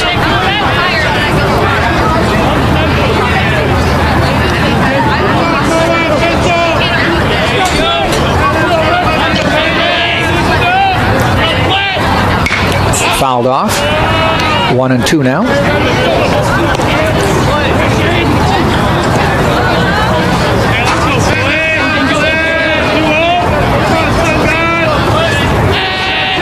Scheinert and Miozzi, Casa, 8-9-1 for Florida Southern in the 5th. Ball in the dirt. 2-2.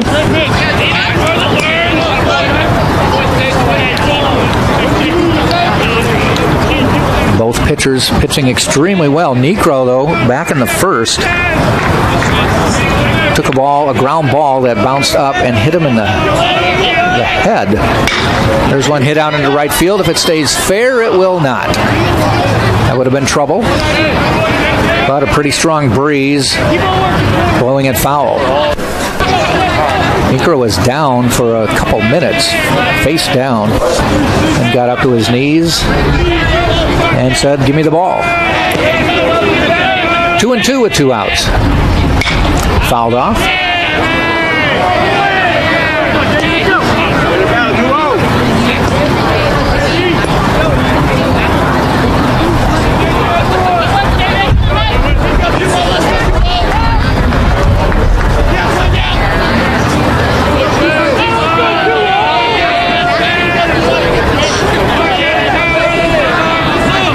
Off speed, full count.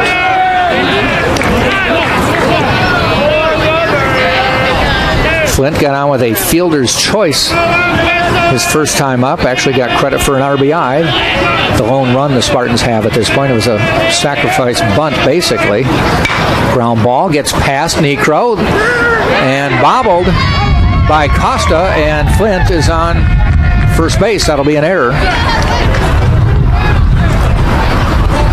Unless they think Flint would have beat it out. I think they do say that. They do say he'd have beat it out, regardless of whether Costa got it in time. It was a slow roller, got under Necro's mitt on the mound. Costa kind of caught between the mound and second base. So Christian Flint is on, and Jose Cadena is up for the third time today.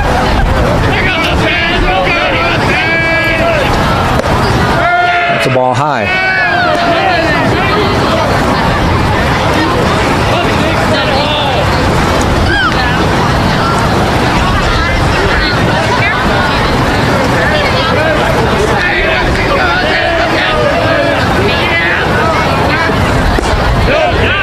And that was inside, but they said he went around. He tried to bail on it, but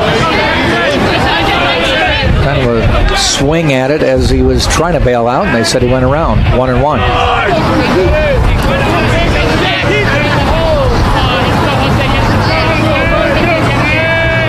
In the stretch, Necro fires. Fly ball, right field, going back. Maglich, and it's over his head. Runner was going. He's going to score. Coming in from all the way from first base is Christian Flint. All the way to third is Jose Cadenas. That ball just kept carrying, and Maglich just kind of ran out of real estate near the wall. And the Spartans take a 2-1 lead. That will be a triple for Cadenas. And Tampa on top. Brings Drew Earhart to the plate. That ball just kept carrying into right field. I don't know how much the wind had to do with that, but it was pretty much just hit deep. Drew Earhart, second baseman, grounded out twice today. Big swing and a miss there. Chance to give the Spartans a 3-1 lead here in the bottom of the fourth.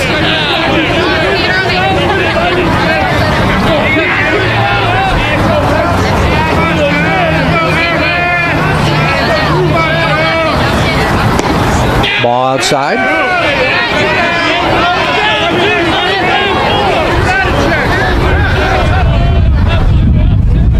Cadenas now with a 2-hit day.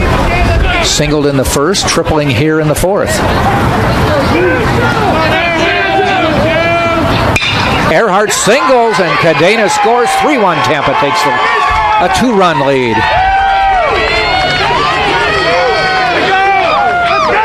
So Drew Earhart has been clutch all season, actually his entire career, with the base hit there, his 6th RBI of the year. And for Cadenas, his 11th run scored this season. Keep it going, guys. Keep it going. brings Nick Durr to the plate. 2 hits so far and 2 at-bats today. Strike call.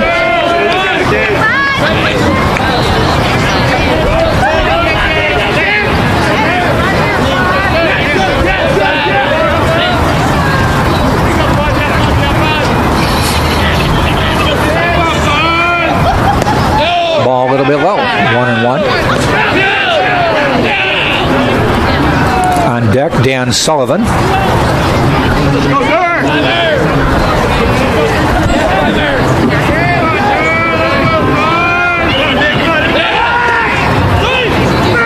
Earhart back in time.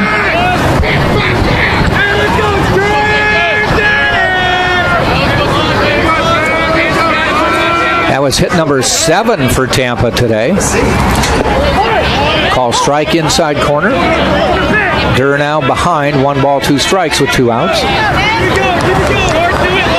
Drew Earhart on first. His base hit plated Cadenas, making it 3-1 Tampa.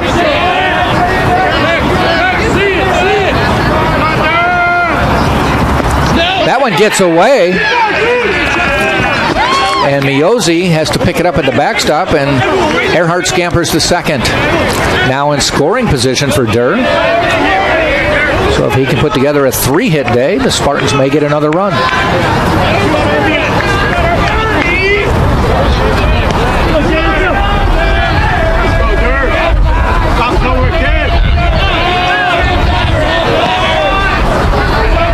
Two-two pitch. Call strike 3. Durr was not expecting that one, but the Spartans pick up a couple. And now hold a 3-1 lead as we head to the top of the 5th, right here on TampaSpartans.tv. My path to a college degree would have been completely different had I not run Division II cross country for the University of Mount Olive. Having an athletic and academic scholarship was key for my success. Our coaches were really helpful with balancing out my academics and athletics. I decided to attend graduate school because I wanted to become an athletic director. Receiving the postgraduate scholarship through the NCAA provided me with the flexibility to choose the school that I wanted. So now I know that I can accomplish any goal that I set for myself. Hang around, that's fine. Being a champion takes more than talent, more than the perfect pass, more than using your head. Being a champion takes the spirit to always push harder, the ability to overcome any hurdle, and the fire to be the best. Welcome to Division II, where the pursuit is yours to create. And the question isn't, can you do it? It's, will you?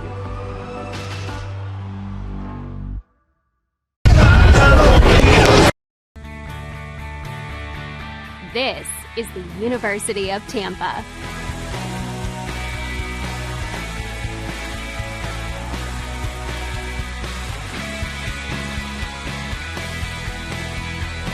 Explore your dreams. Discover your talents. Get ready to invent, innovate, and be a leader. This is the University of Tampa. Top of the 5th we go. Scheinert will lead off. Struck out his first time up. One of 11 strikeouts for Brandon Knar. And a swing and a miss.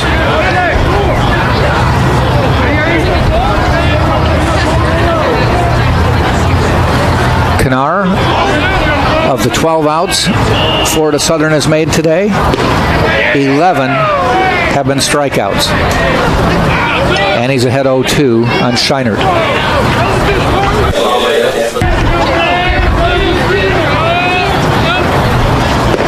Make it 12 of 13. Call third strike. I don't know if he's fooling him or what, but he's getting a lot of called third strikes.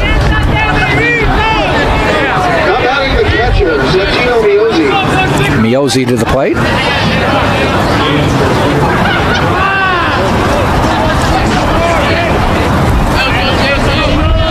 Miozzi with a strikeout in his only at bat.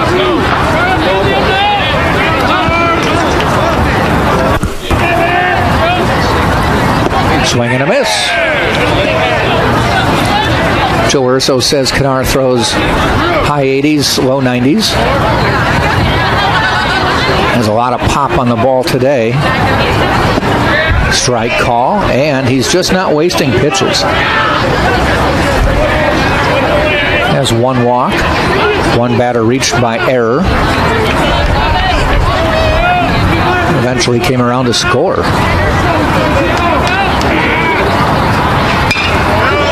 Hit out into right field, but foul.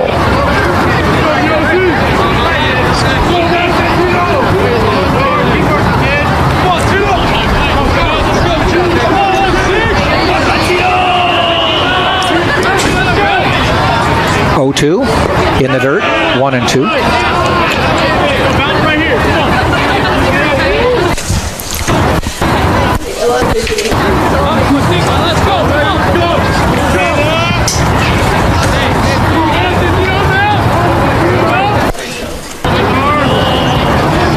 That one is hit high to left center.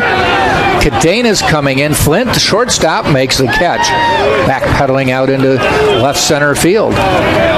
So a rare fielding out for the Spartans today. 14 outs so far for Florida Southern. 12 have been strikeouts.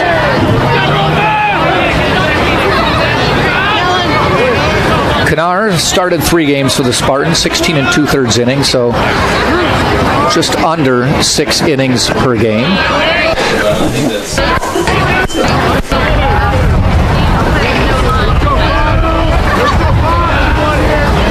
Costa at the plate for his 3rd at-bat of the day. Base hit, then reached on an error, so he's been on twice.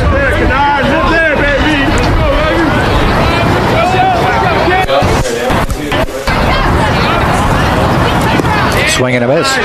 He reached on an error back in the 3rd with 2 outs and eventually scored.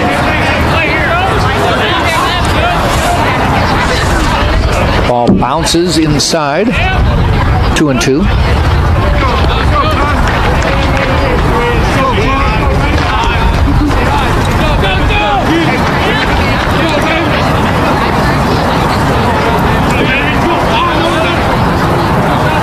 Costa waits. Here's the pitch. Ground ball, tap foul.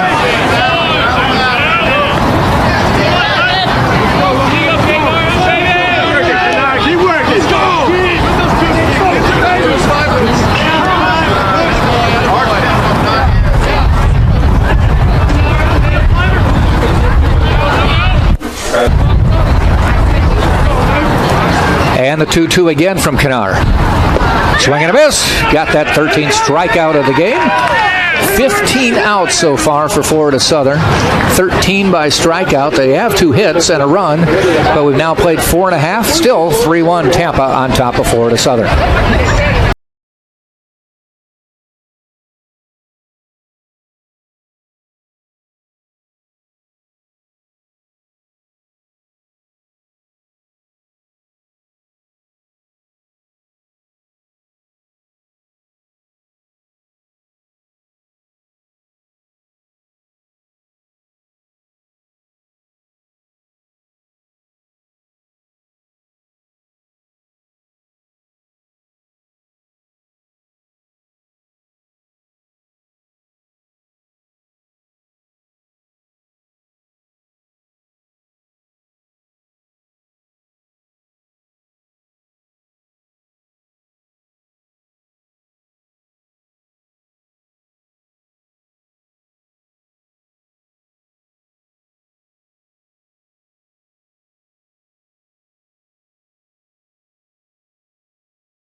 There are over 480,000 college athletes. Only 2% would go pro.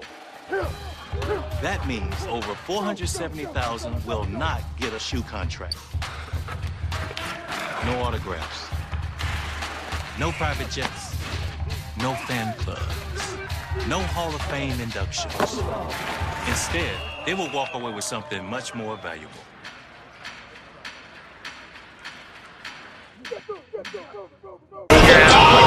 Dan Sullivan leading off for the Spartans. Sullivan with a strikeout and reached on a fielder's choice. Other games in the SSC this weekend. This is the first weekend of conference action. Florida Tech is at Rollins. Florida Tech 3-7 on the year. Rollins at 7-3. There's a ball hit down, foul though. Palm Beach Atlantic, the only team not starting conference play, is at Albany State up in Albany, Georgia. Palm Beach Atlantic with a 3-4 record so far. Embry-Riddle is at St. Leo. Embry-Riddle 8-2. St. Leo 1-8. Lynn is at Eckerd. Lynn is 5-1. Eckerd is 3-4. And Nova Southeastern is at Berry. Berry leading the conference as far as non-conference games at 8-0. And Nova Southeastern is 3-7. Sullivan dances away from that one. 2-2.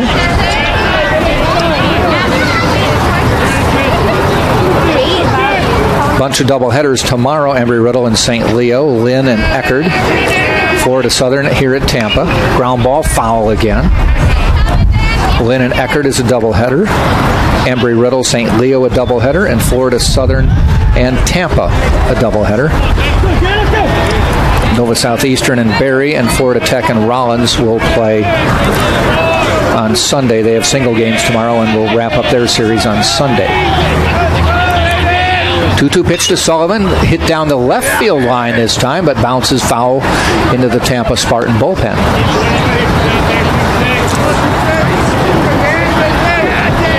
Tampa Spartans, the preseason pick to win the SSC. Florida Southern, pick to finish third.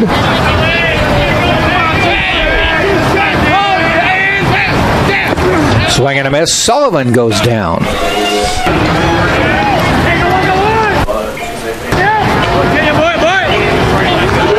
And it will bring up Josh Rulai to the plate.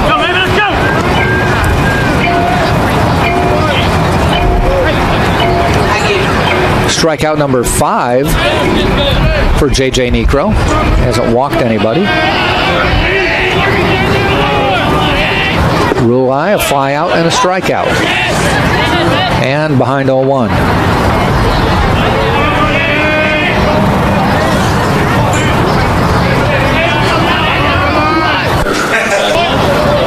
Just a little bit high.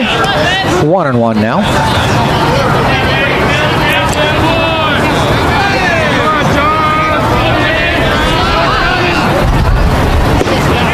Catches the corner. 1 ball, 2 strikes.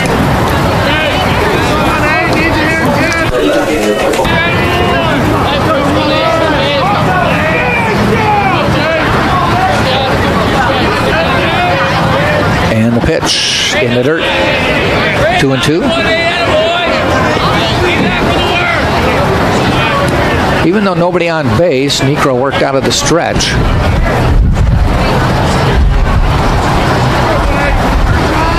Still see that wind whipping his jersey around. Ball hit out into right field. Giving chase is Maglich near the wall. And foul. Or did he catch? No, foul ball. That wind blew that one foul on a normal day, even a slightly windy day. That would have been out of here, but it just curved foul.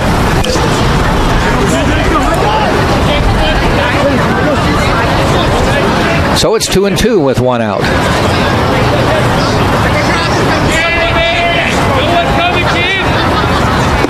Ball high, full count.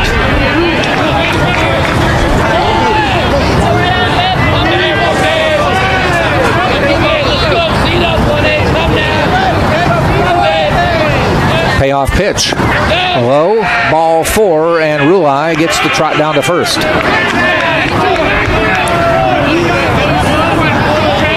That'll bring up Luke McDonald to the plate for Tampa.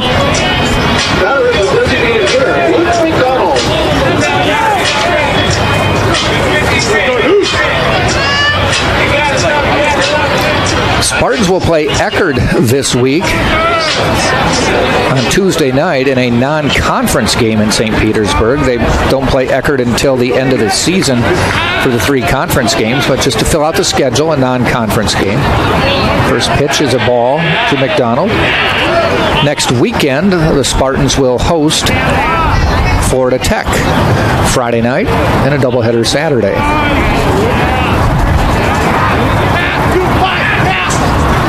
Ground ball, actually caught. And let's see if they did not get, it was almost caught by Costa, but then he let it drop. They got the force at second. They tried to get the double play at first, but McDonald beats a throw. So I'm not sure if Costa meant to drop it. Smart play, because he thought he might have had a double play. Lance Necro out to discuss this, the call at first.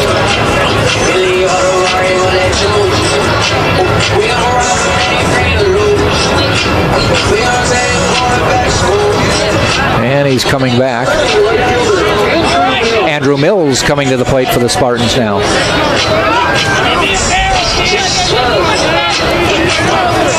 So McDonald now on first base with 2 outs. Andrew Mills to the plate, has grounded out and struck out.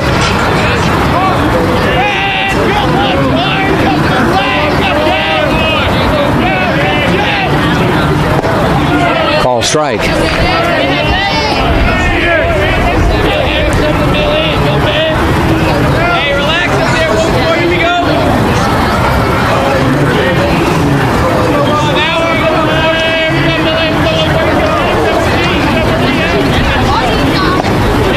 Call strike.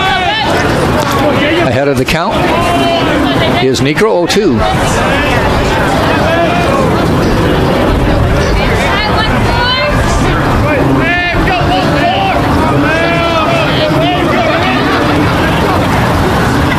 Outside, ball 1, 1-2 with 2 outs.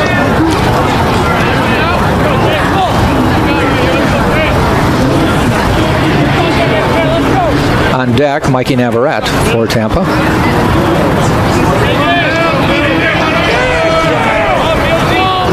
And the 1-2 from Necro, a little bit low inside, 2-2.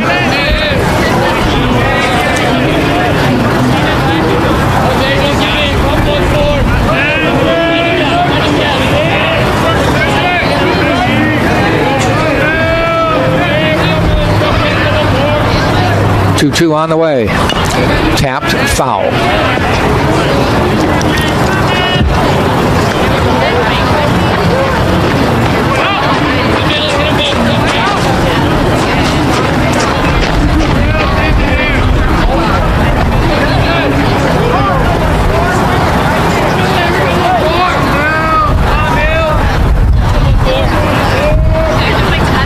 Swing and a miss to end the inning. Another strikeout for Necro, his 6th of the game. Spartans leave a base runner, but we've now played 5 full. Tampa 3, Florida Southern 1, right here on the Sunshine State Digital Network. Looking for tickets to an upcoming NCAA championship? Did you purchase tickets and can no longer attend?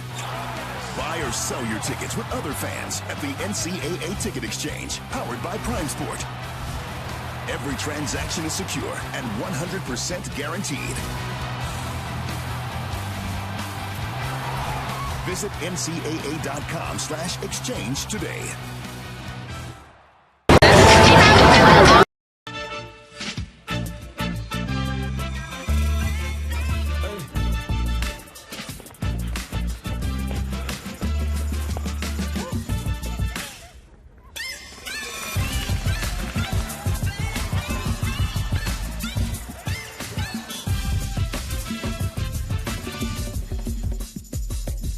If you have the talent and dedication to succeed in school and in sports, we'll provide the opportunity. If I lose, I'll respond with respect. If I win, I'll back it up with humility. If I fail, I'll rise up with honor. It's tough for us to put it all on the line. Don't undo my hard work with poor sportsmanship. Respect. It's the name of the game. So we move on to the 6th inning in a 3-1 baseball game. Tampa leading Florida Southern. It will be Marquise, Teeter, and Scott for the Mocs. Marquise struck out and walked. Got to third base on the walk. Stayed there. Brandon Kennard has been mowing him down through 5.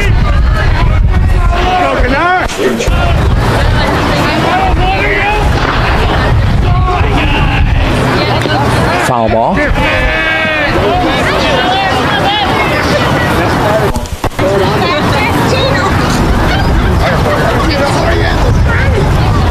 For the Mocs, they have 1 run on 2 hits. Did have an error.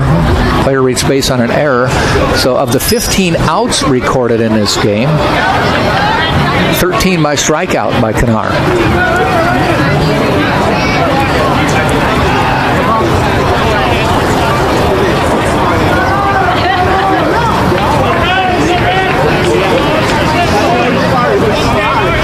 One pitch. Call strike to Marquise, the number 2 hitter.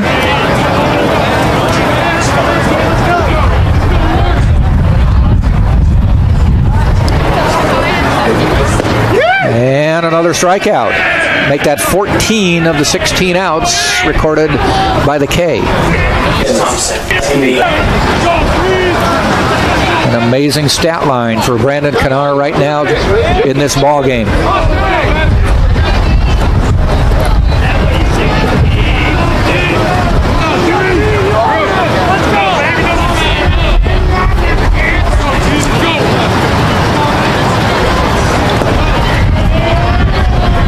Jacob Teeter to the plate. Big first baseman, struck out. Got a base hit, drove in the lone run of the game for the Mocs. Back in the 3rd. Yeah, I think he meant out.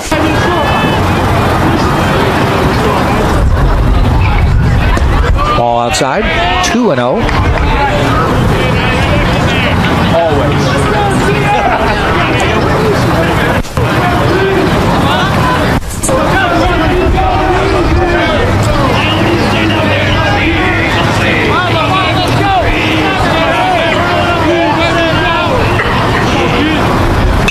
Fouled off. 2 balls, 1 strike. Chilly day. Chilly night, I should say, here in Tampa. Temp now in the 40s. That is cold for Tampa.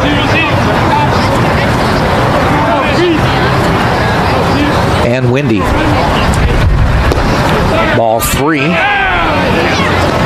Wind out of the northeast about 15 miles an hour. Might even be a wind chill out there right now.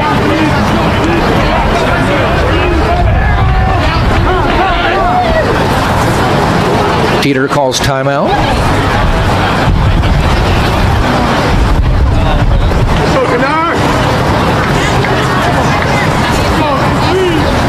They actually say there's a fly ball. It's going to be foul. Giving chase. And Navarrete makes a great catch, diving near the Spartan bullpen. A headfirst dive, and Mikey Navarrete with an amazing out.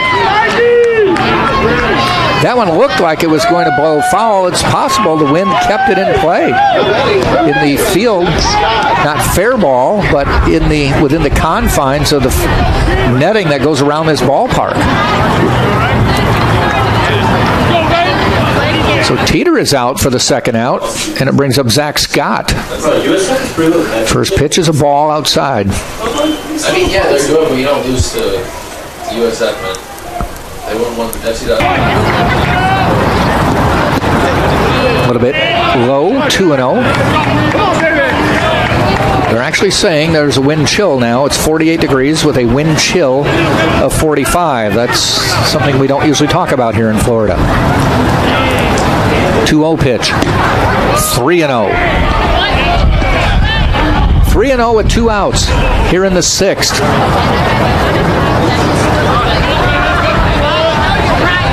Pretty good crowd here regardless of the weather.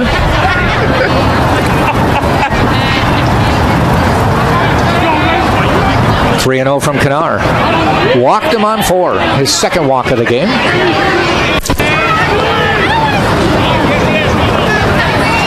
Right around the strike zone on all 4, but none called a strike.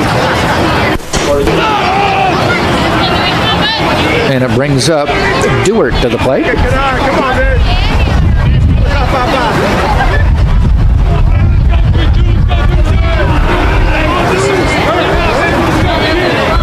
Popped out to short, struck out looking last time up. And ball 1.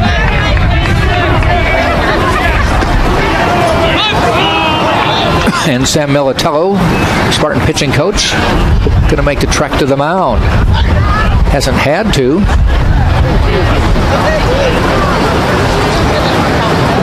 But the last 2 batters, including Dewart at the plate right now, have not seen a strike. More than likely, the plan is to get us through 6. Spartans do send somebody down to the bullpen. It might be Arredondo.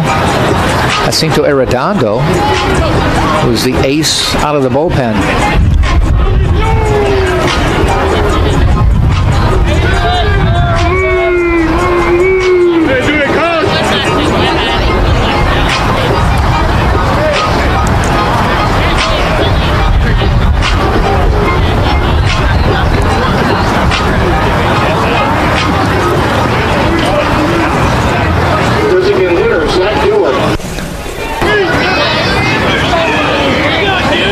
On first, 2 outs.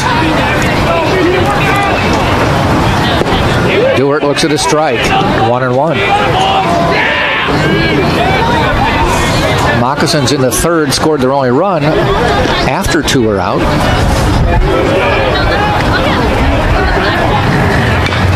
Tap foul. Now 1 ball, 2 strikes.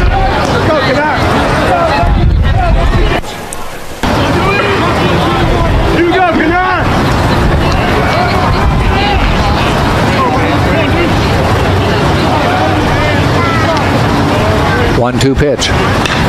Fly ball. Short. Earhart coming over. Makes the catch to end the inning. Didn't get out of the infield, and Drew Earhart called off. Dan Sullivan makes the 3rd out. And an uncharacteristic fielding out to end the inning. No runs, no hits, no errors. They did reach via walk. 1 left. We've played 5.5. 3-1. Tampa leads Florida Southern. Before the house, before the office, the late nights and new bosses. Before the last hugs, the wins and the losses. Before building the team, before building yourself, the rise and grinds, all day, every days. Before the letter, before the dream, there was a kid who loved to play. If you have the talent and dedication to succeed in school and in sports, we'll provide the opportunity. These are your teams, your players, your community of fans. This is where they play, where they practice, where you cheer. At every meet, every event, every game. Your community is passionate, dedicated, supportive. You know the tension of a close game and the thrill of the win. So while you're cheering, keep an eye out for anything out of the ordinary. If you see something suspicious, say something to local authorities. These are your teams, your players, your community of fans. This is where they play, where they practice, where you cheer. At every meet, every event, every game. Your community is passionate, dedicated, supportive. You know the tension of a close game and the thrill of the win. So while you're cheering, keep an eye out for anything out of the ordinary. If you see something suspicious, say something to local authorities. And the first pitch to Mikey Navarrete, bottom of the 6th, is a ball. J.J. Necro, Brandon Kanar, and a nice little pitcher's duel here with the Spartans leading 3-1. Curveball for a strike. Spartans picked up a run in the second and 2 in the fourth. Florida Southern picked up their run in the third. Navarrete fouls it back. He's got a base hit and a ground out.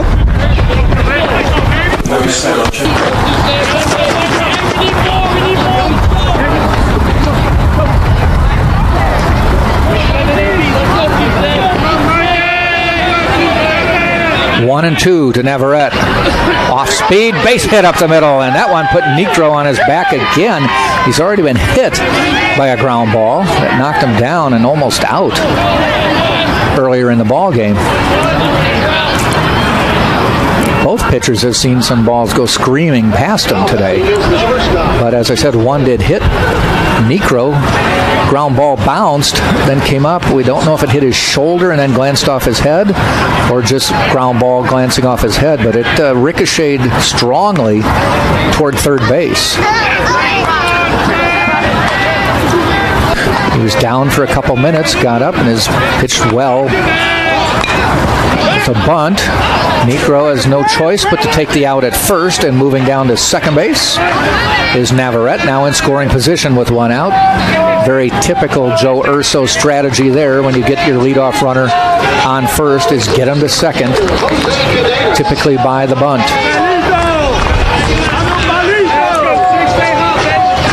Cadenas to the plate, Christian Flint, I should say, to the plate. Reached on a fielder's choice, drove in a run, and then a single. His last at-bat.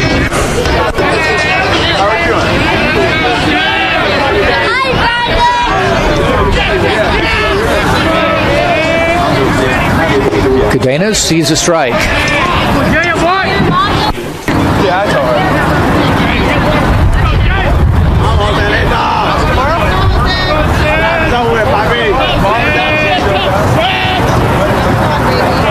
0-1 pitch, Navarrete with the lead. A little bit low outside, 1-1.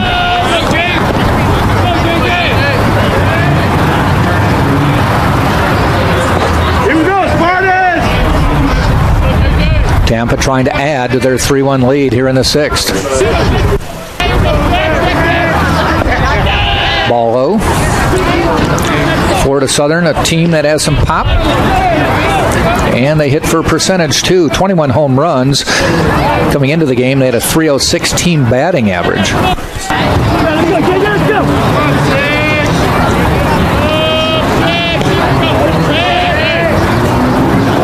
That one is hit out into left field. That may be over the head. Yes, it is. That's going to bring in another run. Over the head of the left fielder, Burnshead. Heading for third. The throw. No, they pull up the throw, and sliding in with a triple is Jose Cadenas with his second triple of the game. And a 4-1 Tampa lead now. Navarrete scoring from second. They were playing Cadenas fairly shallow, and he just lined that one all the way to the warning track, one hop. Burnshead picked it up off the wall. And now Lance Necro coming out to talk to J.J. Necro. He may be thinking of making the change. J.J. is his half-brother. Father is Joe Necro, longtime Major League Baseball player, the Astros and the Cubs, a couple other teams. And their uncle, Hall of Famer Phil Necro, who extended his career when he learned the knuckleball. And he is going to make a pitching change. As for the first time this year, J.J. Necro is hit, and hit somewhat hard. Had a .95 ERA coming into the game after 3 starts.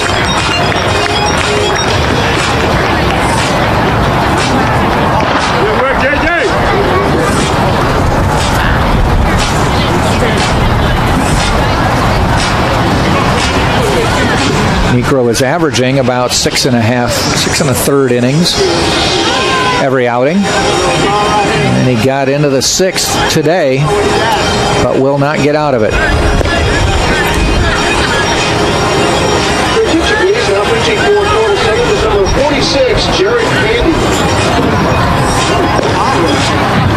Coming into pitch is number 46, Jared Candy, a junior, listed as an outfielder and a pitcher. This will be his second appearance.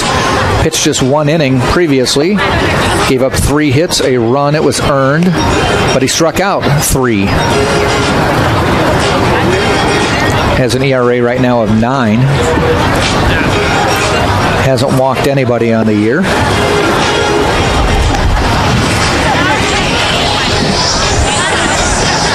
The 1 run he gave up was a home run.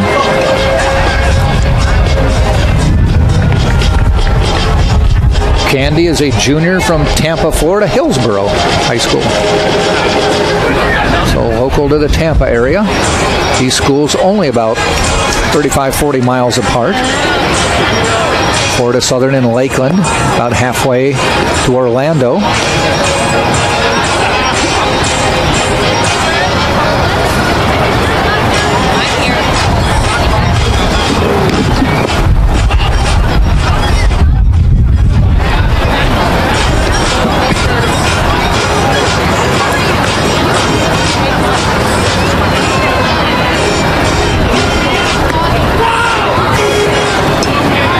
Candy looks like he throws heat.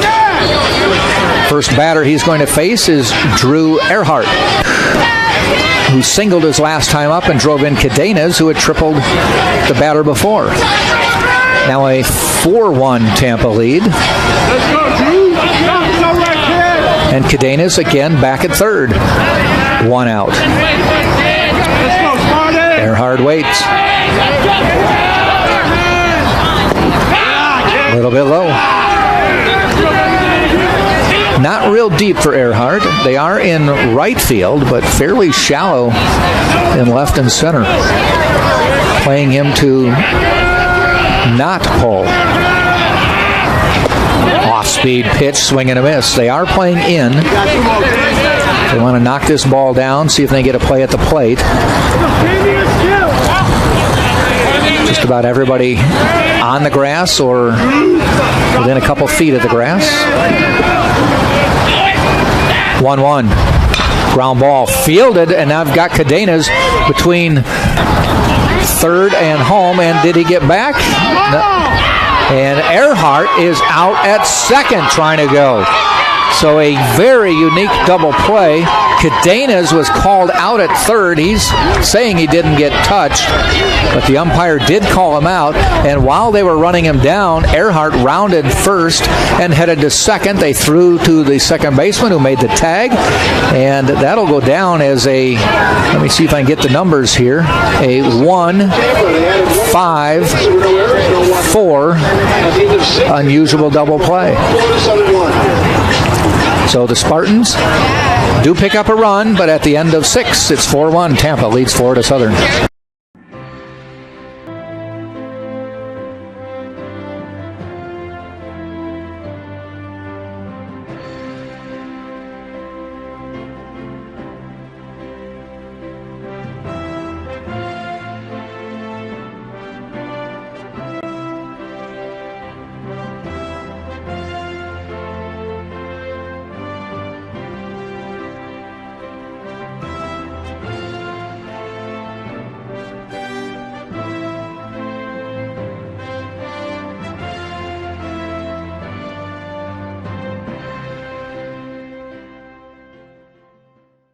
Tell him the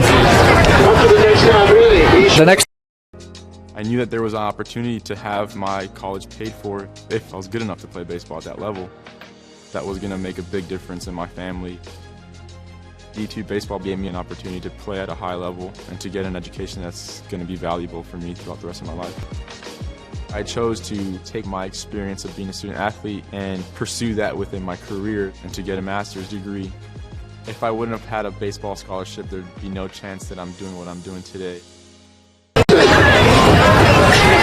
My path to a college degree would have been completely different had I not run Division II cross country for the University of Mount Olive. Having an athletic and academic scholarship was key for my success. Our coaches were really helpful with balancing out my academics and athletics. I decided to attend graduate school because I wanted to become an athletic director. Receiving the postgraduate scholarship through the NCAA provided me with the flexibility to choose. Top of the 7th we go. Leading off is Burnshead. He's actually behind 0-2 to Kanar. Inside, hit him. On an 0-2 count, just a little bit too inside and just breezed across his leg.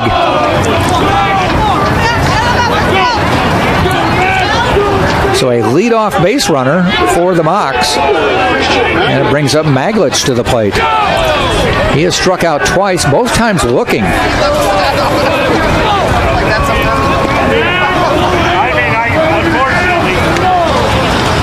Ground ball lined into the Spartans' dugout, scattering a few players.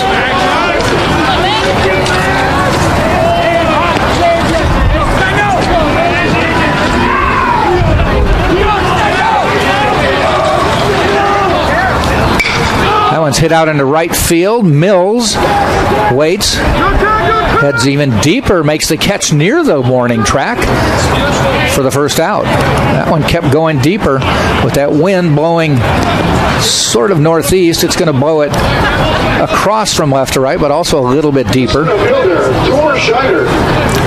Nice job by Mills on a high fly ball to stay with that one. Brings Scheinert to the plate. He has also struck out twice. Swing and a miss.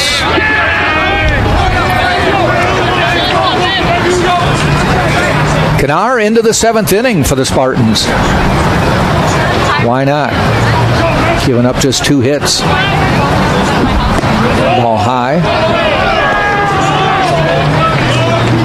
And struck out 14.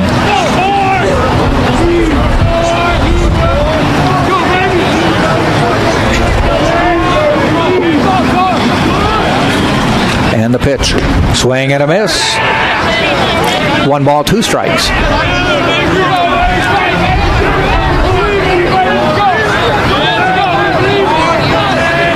Man on first. Strike 3 call. Another caught looking for the 15th strikeout of the game.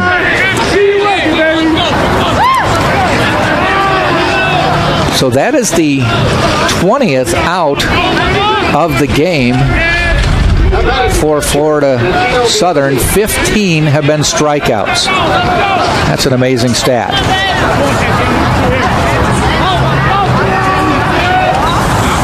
That one's pop foul, out of play.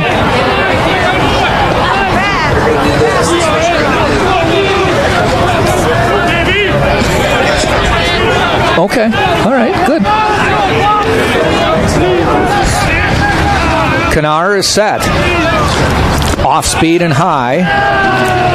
50, yeah. 15 strikeouts today for Kanar. That is tied for 2nd all-time on the Spartans. That one is high pop-up. Navarrete coming in. Still coming in. Sullivan. And Navarrete just grabs it on the first base side in front of Dan Sullivan to end the inning. An amazing catch. That's the 2nd amazing catch Navarrete has made today. And that one ends the inning. So no score for Florida Southern. We have played 6.5, and it is still Tampa 4, Florida Southern 1 on the Sunshine State Digital Network. Being a champion takes more than talent, more than the perfect pass, more than using your head. Being a champion takes the spirit to always push harder, the ability to overcome any hurdle, and the fire to be the best. Welcome to Division II, where the pursuit is yours to create. And the question isn't, can you do it? It's, will you?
All right, we're back here for the bottom of the 7th inning. We're going to have the 3, 4, 5 hitters for University of Tampa coming to the plate.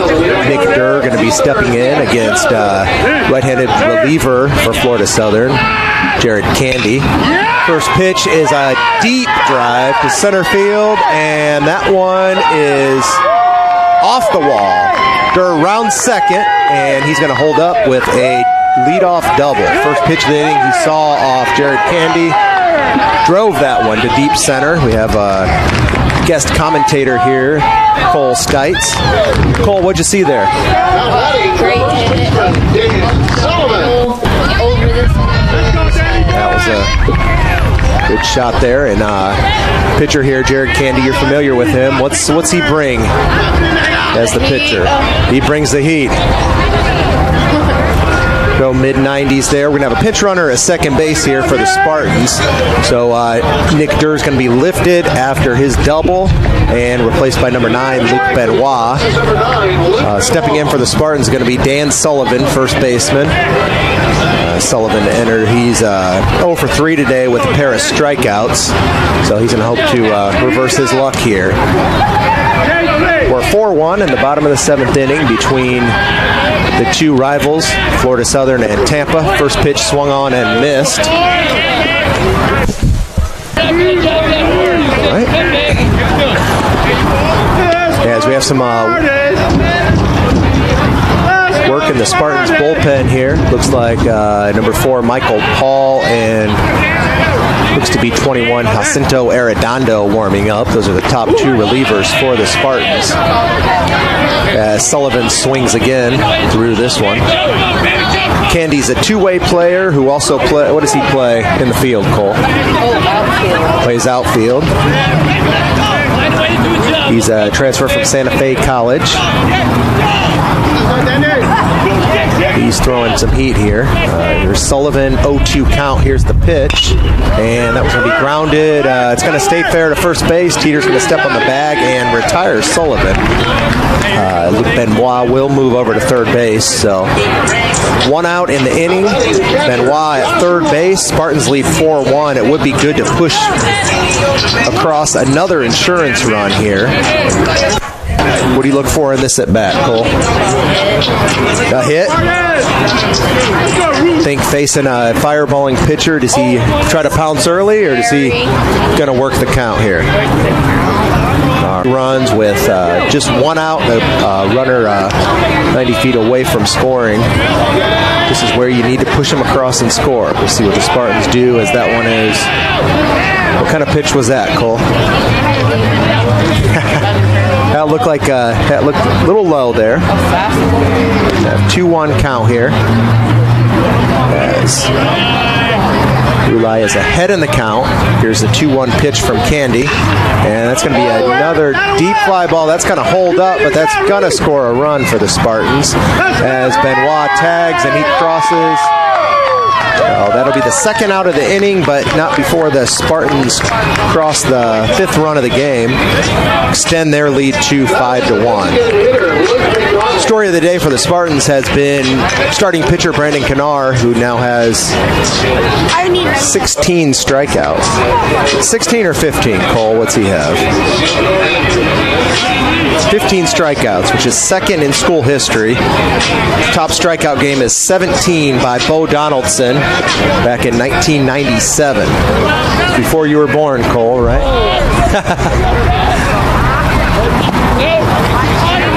It's another left-handed pitcher. Bo Donaldson was a lefty on the 98 national championship team for the Spartans.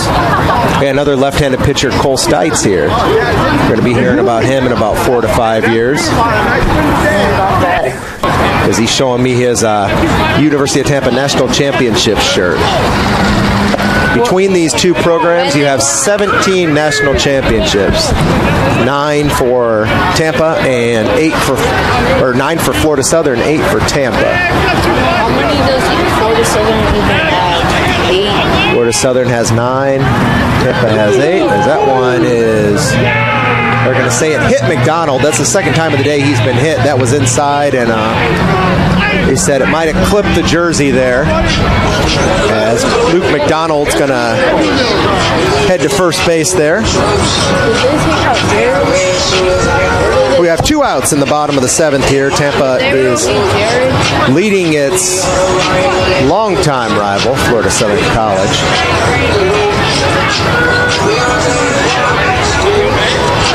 As Andrew Mills steps in for the Spartans. UT's right fielder, 0 for 3 on the day with a pair of strikeouts. Left-handed hitting right fielder. First pitch is swung on and missed. That's a fastball he blew right by him there. As we're seeing a lot of fastballs from Candy here in the 7th inning. Definitely see a lot of electricity coming from that arm.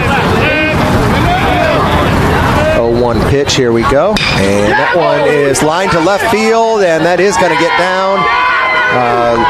Left fielder Burnseed is going to get to it, but the Spartans are going to be second and third now following that double by Andrew Mills. That held up there. They had him shifted to pull. It looked like he had a lot of real estate there in left field and was able to sneak that ball in there for a double.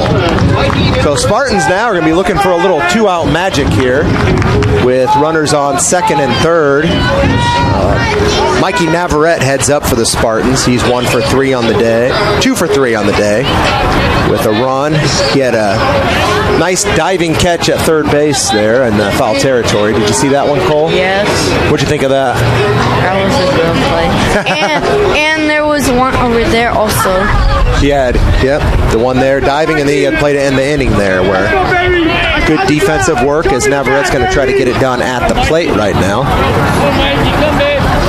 There's the pitch by Candy, and it's going to be fouled back. Spartan bullpen, there's not working too fast there, but Michael Paul is throwing there. Michael Paul was he's also a junior from Santa Fe College. He was a teammate of Florida Southern pitcher Jared Candy, who's pitching right now. There's the pitch, and that's going to be in the dirt outside. Nice block by the moccasin catcher. As Miozzi was able to get out there and block that. That was an off-speed pitch. Seen a lot of fastballs from Candy. And we're 1-1 in the count here. Pair of outs here in the 7th inning. First Sunshine State Conference game of the year for both schools. As that pitch is low. Sunshine State Conference has proved to be arguably the best baseball conference in Division II. As these two programs combined have had 5 national championships since 2005. The Mocs winning it in 2005 and the Spartans in... Actually, they have 6 because Tampa has had 5 since then. Swung on and missed by Navarrete. How many did they have? Tampa has 8 national championships in its history. Florida Southern has 9. When Joe Urso took over as the head coach for the Spartans, Tampa had 3. It was his goal to catch Florida Southern, and he's done that a lot faster than he had originally planned, but he's still one back from the Mocs as Navarrete swings through that pitch, and that will do it for the Spartans at the bottom of the 7th. But not before the Spartans cross 1. They leave a pair on base, but they will head to the top of the 8th inning with a 5-1 lead against 5-ranked Florida Southern College. This is the University of Tampa.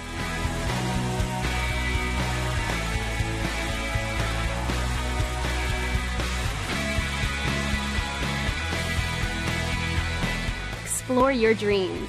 Discover your talents. Get ready to invent, innovate, and be a leader. This is the University of Tampa.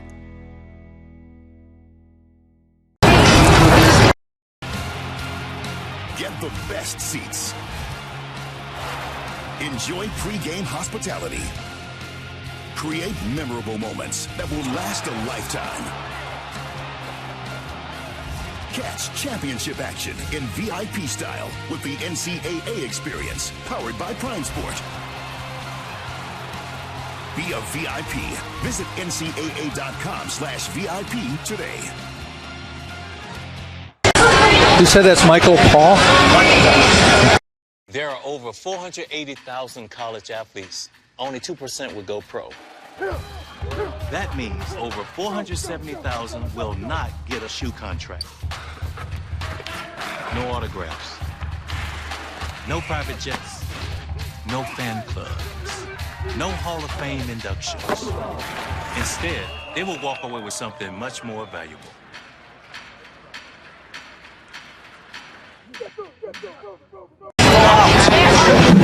Top of the 8th we go, as Florida Southern down to its last 6 outs. Spartans do make a pitching change as they bring in Michael Paul. Brandon Kennard's day is over, and what a day it was.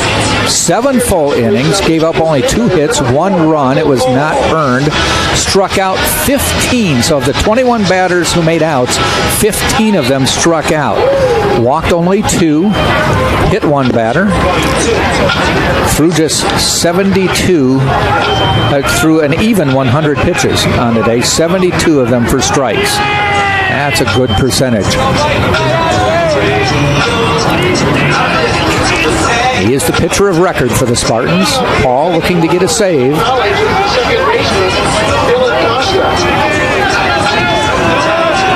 Leading off for Florida Southern here in the top of the 8th is Dylan Costa, the leadoff hitter, who has reached twice, once on a base hit, once on an error. Struck out his last time up. First pitch from Paul is a ball. On the season, this is Paul's 5th appearance of the year. He has 2 saves, 6 total innings pitched, 3 hits, 1 run. It is earned. He's walked 1, struck out 3. And there's one hit down the line. It's going foul into the Spartan bullpen. And has a 1.50 ERA.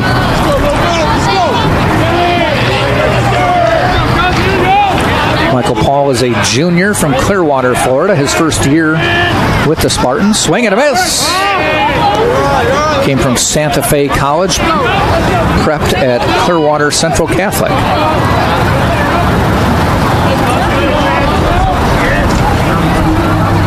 Off speed and batted into the ground, and foul is Costa.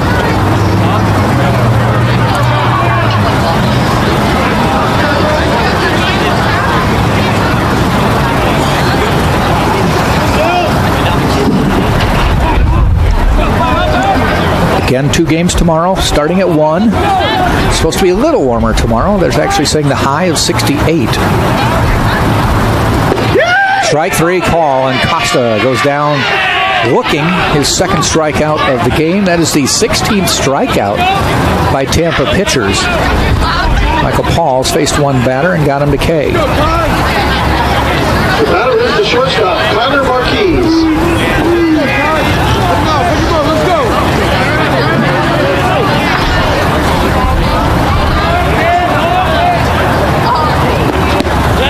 Brings up Kyler Marquise from Gainesville, Santa Fe College. Struck out twice, and a walk in between the 2 of them. Swing and a miss. 1-1.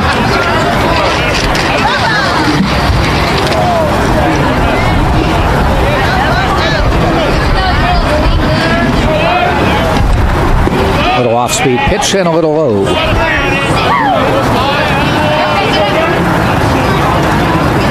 Spartans lead 5-1. 5 runs, 11 hits, 1 error for Tampa.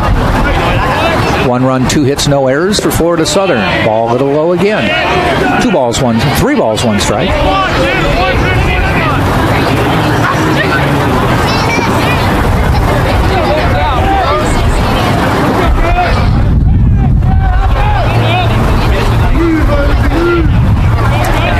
3-1 from Paul. Fouled back. Full count.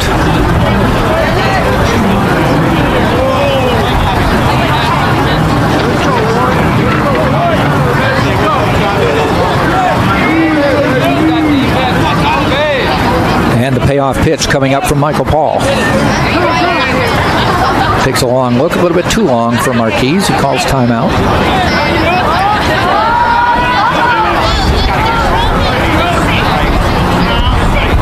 And he fires. Fouled back. We'll do the full count again.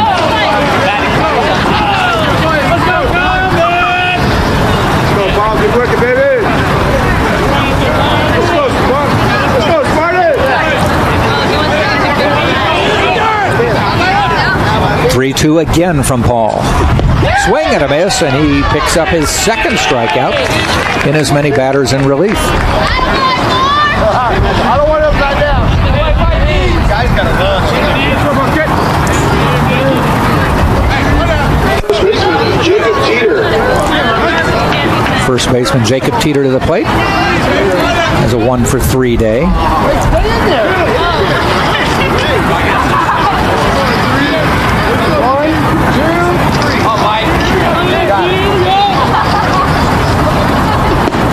Check swing. A little bit low.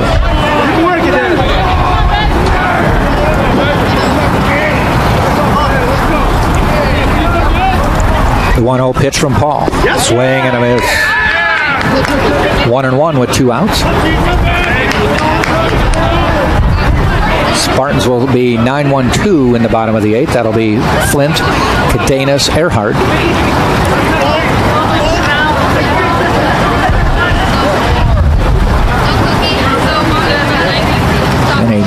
Mikey Navarrete, the third baseman, has gone over behind second base. Nobody on the left side of the infield. And a ball. 2-1. Just daring Teeter to lay a bunt down.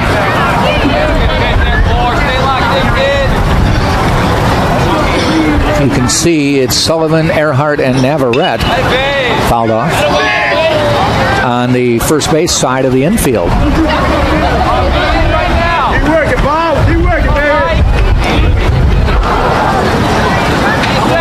Outfield playing him to pull. The pitch in the dirt. Good stop by Rulai.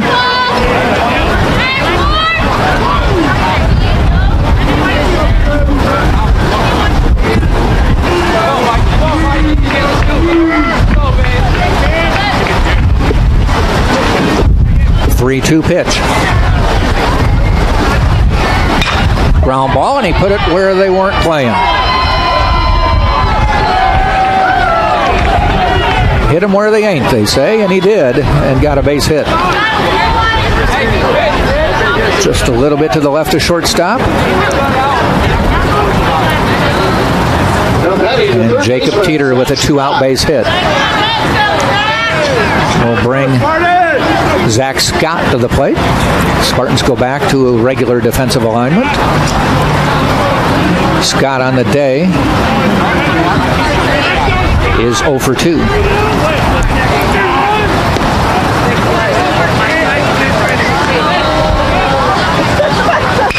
And that one's hit up the middle for a base hit. Falls right in front of Cadenas. Runner not able to advance. Solid hit. Cadenas picked it up on one hot. Got it in quickly. So runners at first and second, 2 out.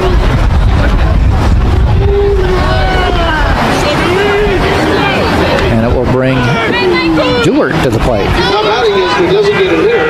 Zach Dewart. Dewart 0 for 3 today.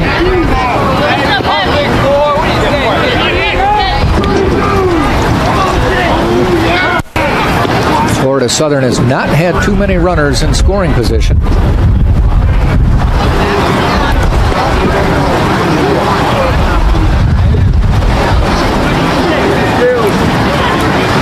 Little meeting on the mound.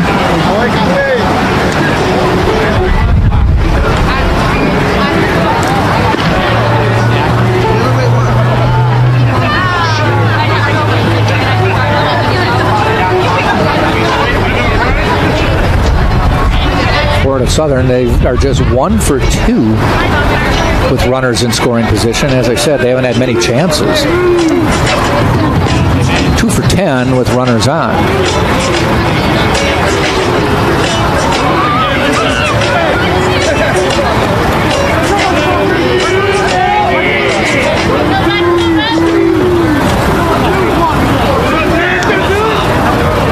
So the meeting on the mound is over.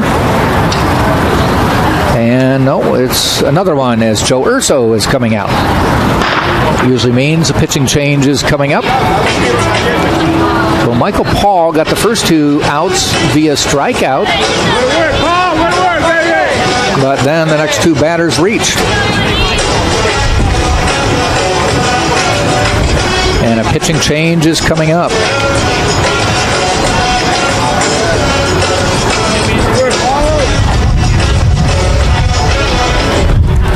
More than likely, it's Jacinto Arredondo coming in for Tampa. Your attention, please.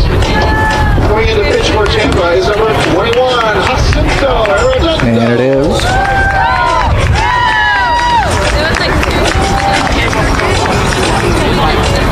Only Brandon Knar has more strikeouts than Jacinto Arredondo. Arredondo, the ace reliever, the MVP of last year's Division II World Series. This is his 4th appearance of the season. Already has 2 wins and a save. 14 2/3 innings pitched, 12 hits, 2 runs. They're both earned. He's walked 2, struck out 21, and has a 1.23 ERA. Knar now adding to that strikeout total that he had at 24 coming into the game, 15 today, so he's now up to 39.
Played Zach Dewart.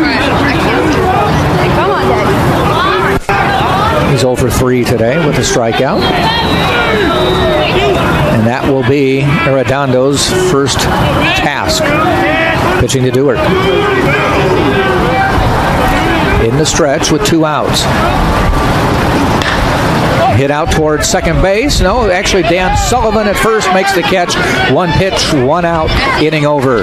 So they do get 2 on base, but neither score, and we've played 7.5, and it is Tampa still on top 5-1 over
There are over 480,000 college athletes. Only 2% would go pro. That means over 470,000 will not get a shoe contract. No autographs. No private jets. No fan clubs. No Hall of Fame inductions. Instead, they will walk away with something much more valuable.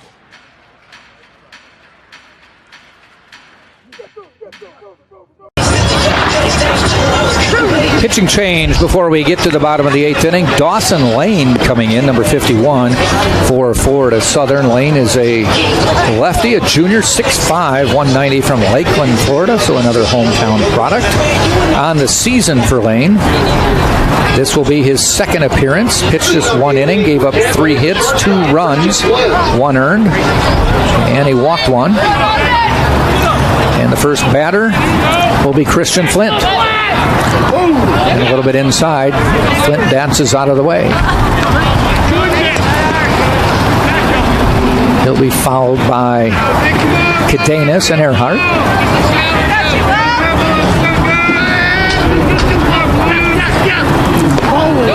And a little bit inside.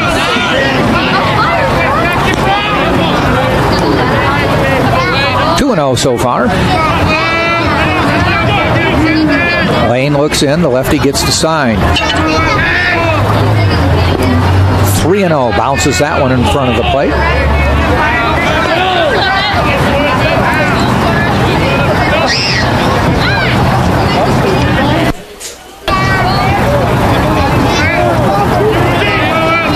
Pitch, probably taking, and he gets a walk, 4-pitch walk.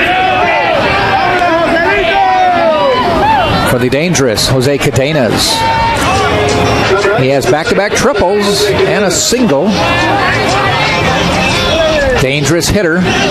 But does Joe Urso look to move him to second and have Cadenas bunt him over? 5-1 lead, maybe not. Maybe he swings away.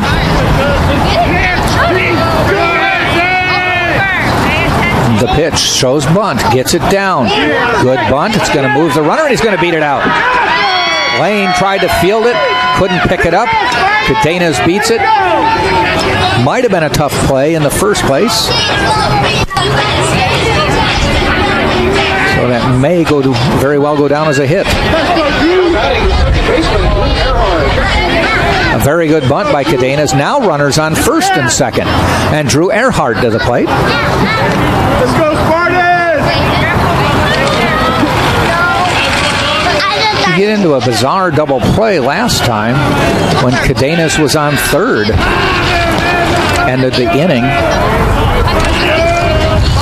Pitch to Earhart. He shows bunt. Gets a good bunt down. That'll move the runners up. They try to go to third, and he's safe. Bases are full. Lane was a little hesitant.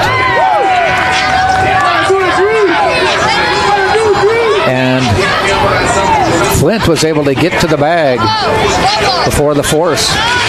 Bases are loaded for Luke Benoit coming in as a pinch hitter.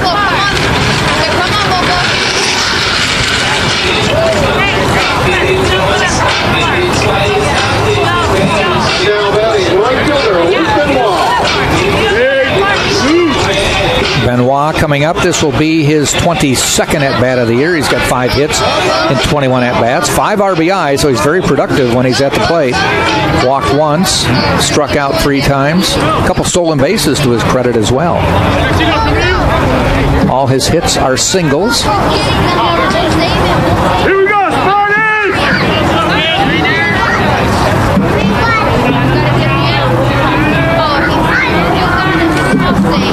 First pitch bounces in the dirt. Lane having trouble locating the strike zone right now. Benoit is a sophomore from Boston, Massachusetts. Actually prepped at IMG Academy down in Bradenton.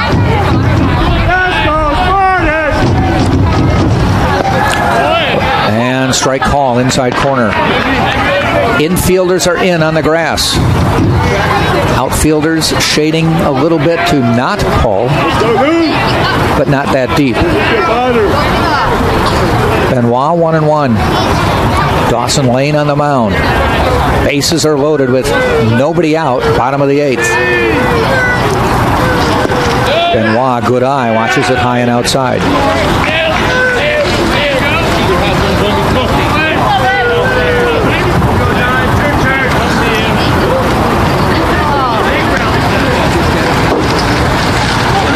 Two 1 pitch. Ball low, 3-1. Nowhere to put him. And he's up to 3-1. A walk brings in a run. The pitch. Walked him. Cadenas, or I should say Christian Flint, crosses the plate. Spartans lead 6-1. And the bases are still loaded with nobody out. Dan Sullivan to the plate. Benoit most likely will go in left field, replacing Nick Durr. That's who he pinch hit for. Sullivan to the plate for the Spartans. 1 home run on the year. And a call strike. Bottom of the 8th, Spartans can really break this game open now. Let's go Spartans!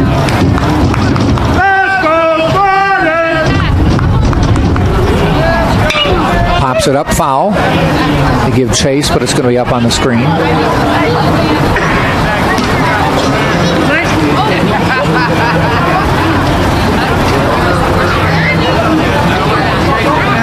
You can see around the ballpark, you can see it in the outfield. There's the outfield wall, but then there's a fence about 100 feet high that encircles this ballpark. There's some dorms out in right center. There's a dorm down the first baseline. There's a couple major streets down the third baseline and behind home plate. So they do their best. Parking lot in left center. They do their best to keep the balls in the park. 1 ball, 2 strikes to Sullivan. Bases loaded. 6-1 now, Tampa on top.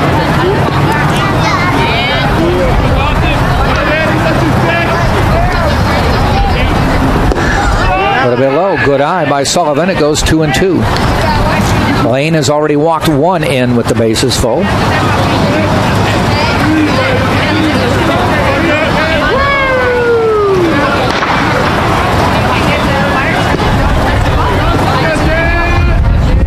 And the pitch.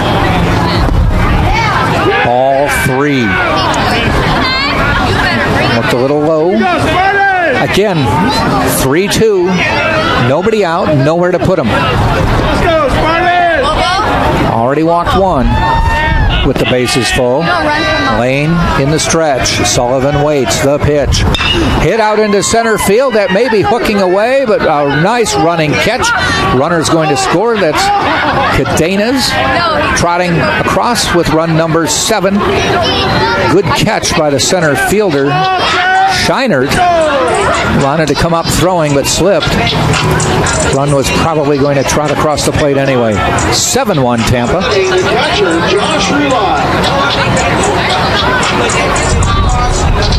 And it brings up Josh Rulai to the plate. Catcher looking for his first hit of the day. Officially 0 for 3, actually 0 for 2.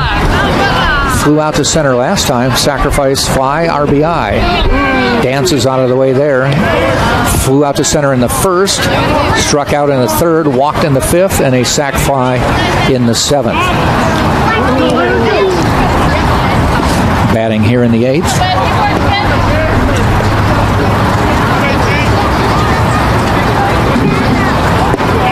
There's a strike.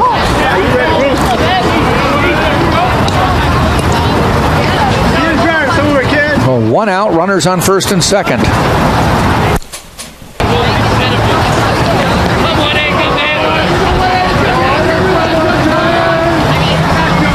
Rulai waits the pitch. Call strike. 1 ball, 2 strikes to Rulai.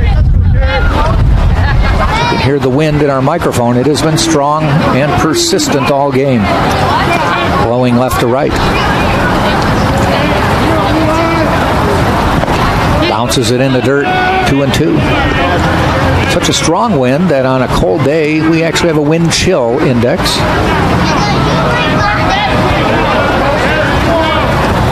48 degrees with 45-degree wind chill.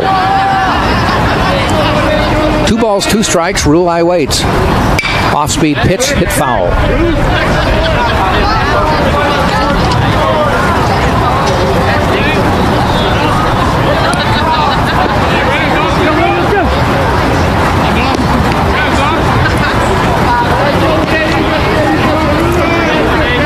Lane into the stretch. The 2-2 again. Ground ball heading out towards shortstop and bobbled it. Everybody is safe. As Marquise tried to pick it up on, but it did not take a good hop. It stayed low, and it just didn't get up into the mitt. So the bases are full again with 1 out.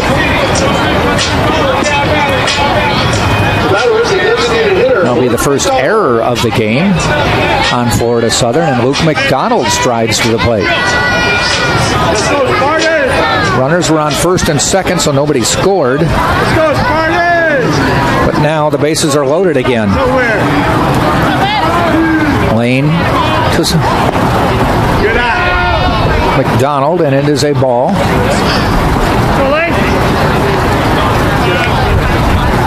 McDonald's been hit by a pitch, lined out on a sharply hit ball to left. Fielder's choice, and again hit by a pitch. Check swing, 2-0.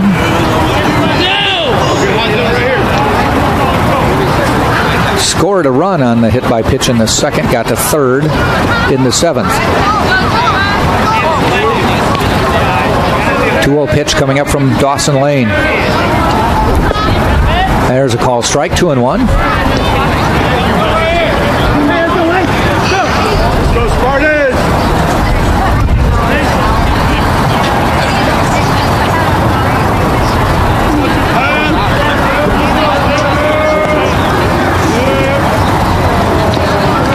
One pitch. Inside 3-1, and we'll say it again, 3 balls, nowhere to put them as the bases are full of Spartans. Earhart on third, Benoit on second, Rulai on first, the 3-1. Off speed, call strike, full count. But again, nowhere to put them on the 3-2 pitch now.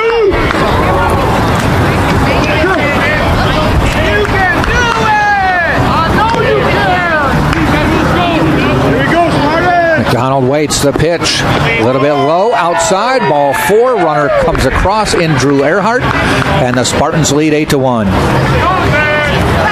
So Dawson with 2 bases loaded walks in this inning. And Lance Necro says enough's enough there.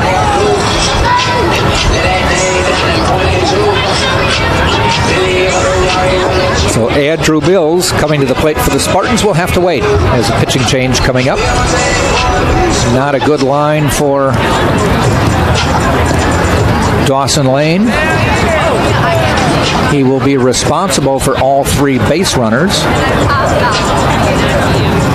Pitched just a third of an inning. 2 hits, 2 runs, both earned. Walked 3. Facing 7 batters.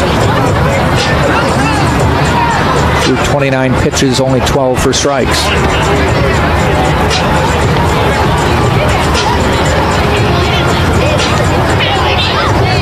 And coming into pitch is number 38, Reed Burke. A righty. Reed Burke is a junior from Jupiter, Florida. Went to Jupiter Christian on the season. This will be his 3rd appearance. In his previous 2, no decisions, no saves, 2 innings pitched. Walked 1, struck out 2 with a 0.00 ERA.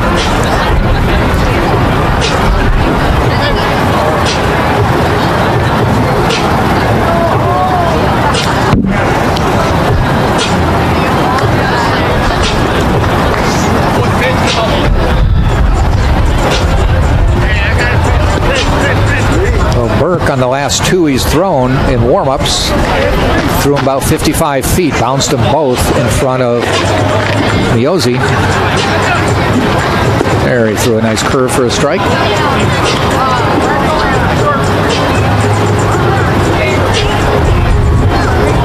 Andrew Mills will come to the plate. He doubled his last time up.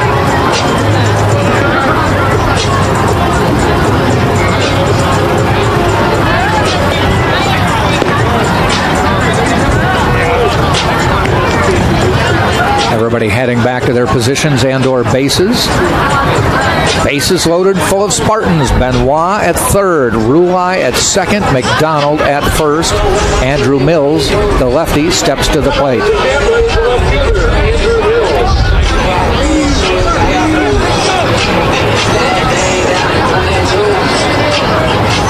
Mills is 1 for 4 today. Spartans lead 8-1, 8 runs, 13 hits, 1 error.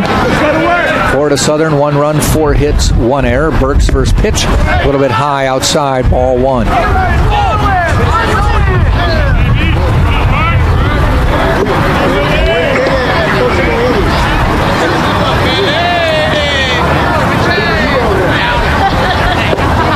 Strike call. Not quite sidearm, but it's not an overhand pitcher.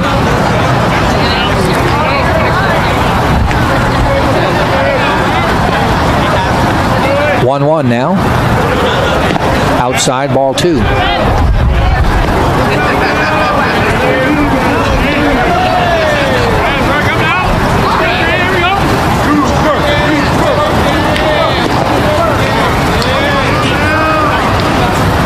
Swing and a miss, 2-2. A little off-speed offering from Burke.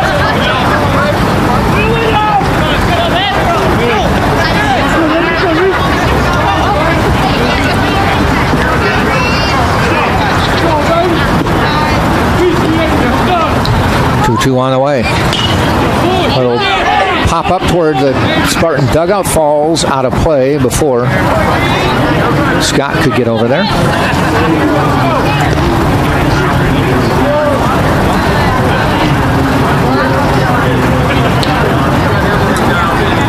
So it stays 2-2.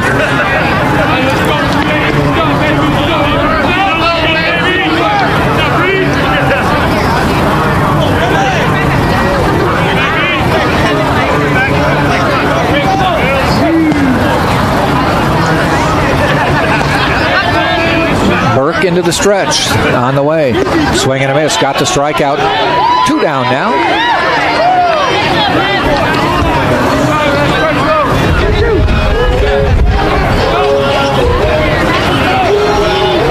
And it will bring up number 27, the third baseman, Mikey Navarrete. Got a couple base hits.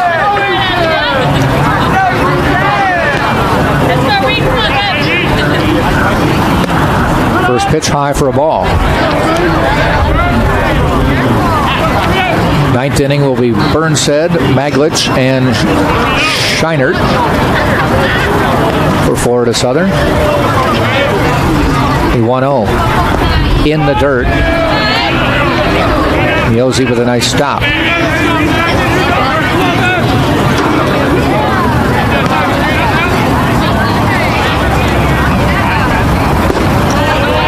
Strike on the outside corner, 2-1. Bases full of Spartans. And been for a number of batters this inning. They have put 3 across. Ball outside, 3-1, and again, nowhere to put them. Navarrete waits on the 3-1. Here it comes. Strike, full count.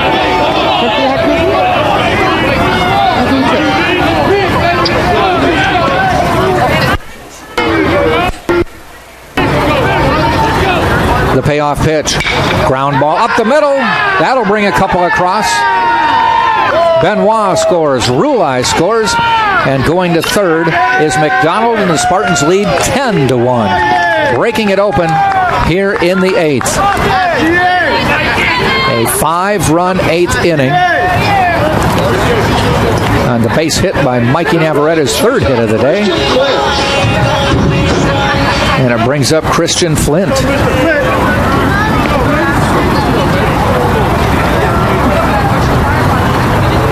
Runners now at first and third. Flint, big swing, big miss.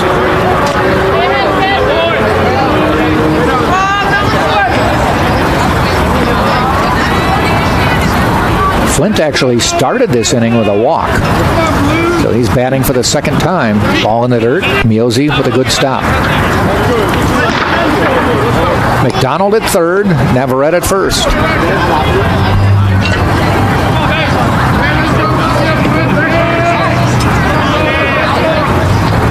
Ball high.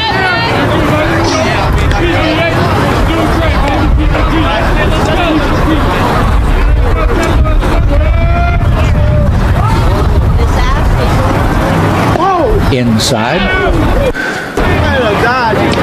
So just a 3-1 game into the sixth inning. The Spartans added one in the sixth, one in the seventh, 5 now here in the eighth.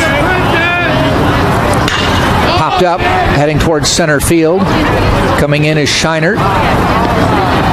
Makes the catch to end the inning. Spartans, though, plate 5. And have opened up a 10-1 lead as we go to the top of the ninth. 10-1, Tampa leads Florida Southern.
Looking for tickets to an upcoming NCAA championship?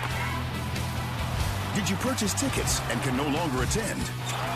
Buy or sell your tickets with other fans at the NCAA Ticket Exchange, powered by Prime Sport.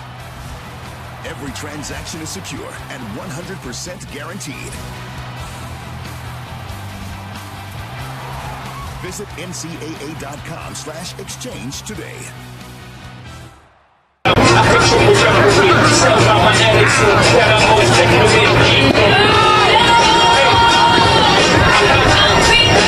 Top of the ninth we go. Alex Passarella in to pitch for Tampa.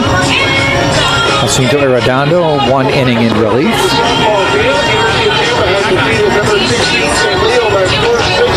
Michael Paul. Actually, Arredondo pitched a third of an inning. In relief of Michael Paul, so Passarelli now into the game for Tampa. He is a junior from Howard Beach, New York. And on the season, Passarella, this will be appearance number 3 in the previous 2. No decisions, no saves. 3 1/3 innings pitched, 5 hits, 4 runs, 1 earned. Walked 2, struck out 4, a 2.70 ERA. First batter will be Burnsett, who's struck out twice and was hit by a pitch.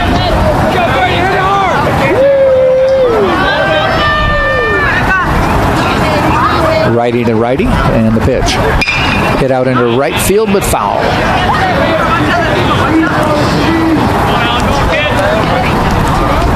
Top of the ninth, Tampa 10, Florida Southern 1.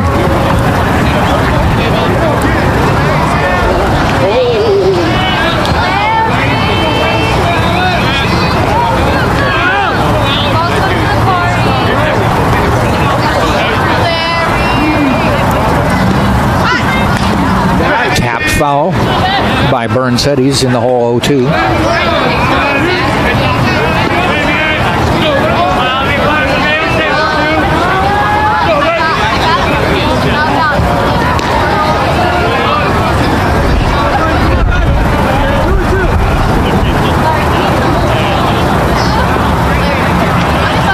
Passarelli steps off the mound. Now back on, has to sign into the stretch. 0-2 pitch. Swing and a miss. Got the strikeout, one down here in the ninth.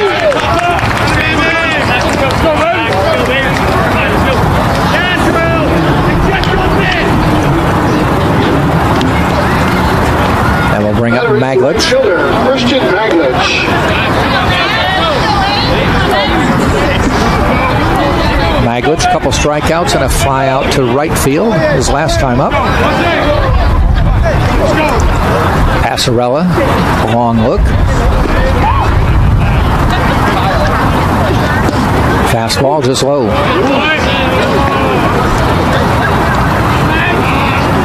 Playing him straight away and left to swing late in center and guarding the line in right.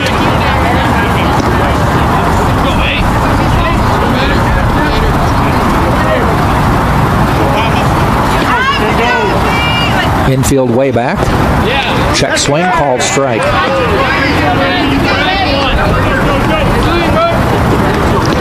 Maglich asking the home plate ump where that was.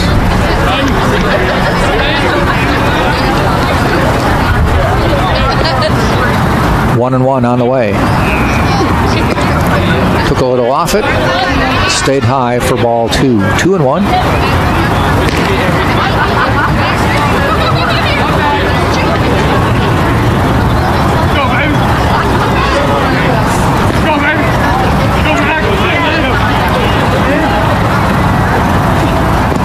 Bounces that one into the dirt. Rulai backhands it.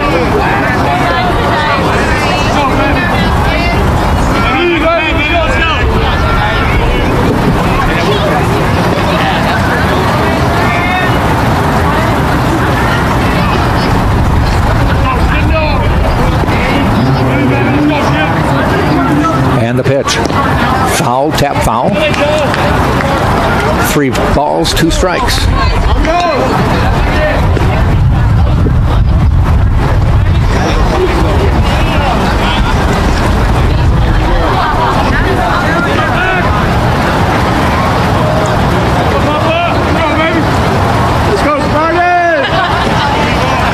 So full count on Maglich. Alex Passarella on the mound for the Spartans. Throws it outside, gives up a 1-out walk.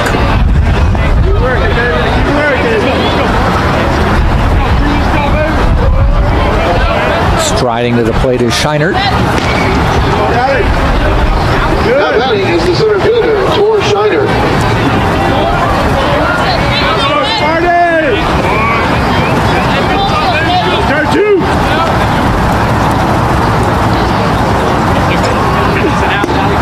Ball a little bit high.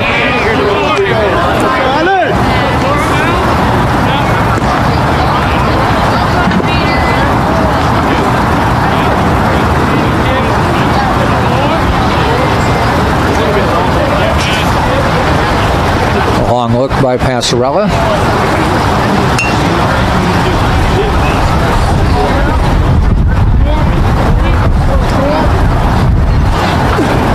Swing and a miss. 1-1.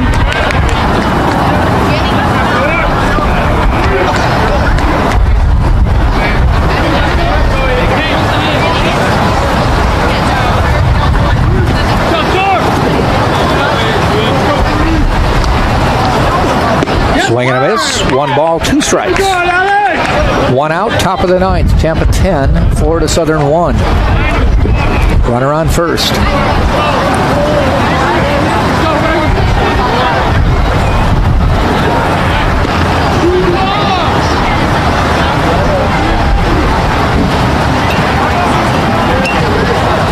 A long look for the sign.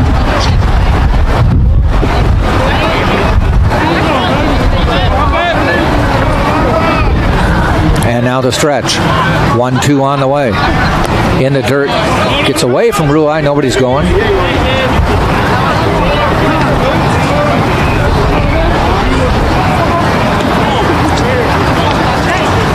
2-2 count now. Here we go, Spartans!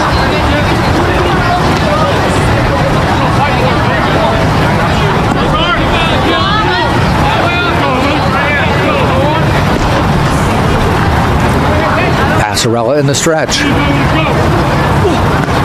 Backhanded by Rulai, a ball again, 3-2. Joe Urso signaling down to the bullpen to get another pitcher ready just in case. Passarella having a little trouble finding the strike zone. I think it might be Colton Widows in the bullpen. Swing and a miss. Got the strikeout on the 3-2 pitch, and Florida Southern is down to its last out.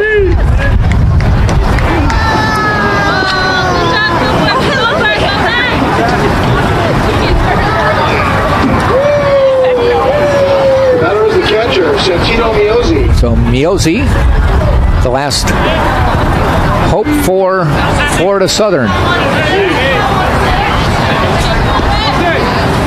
Passarella with a long look. Strike. Gets ahead early.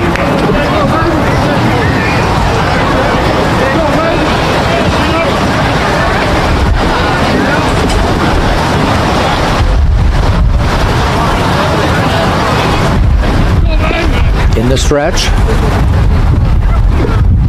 Off-speed pitch, bounces in the dirt. Maglich stays.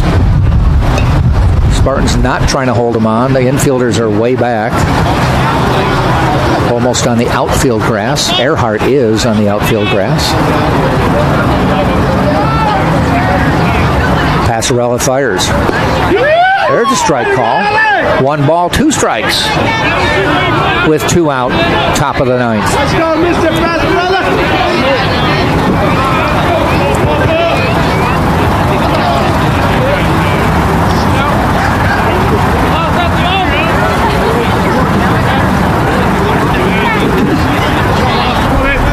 1-2 pitch coming up. Just outside. 2-2. Passarella really reared back on that one. Just missing outside. And it's 2-2 with 2 out.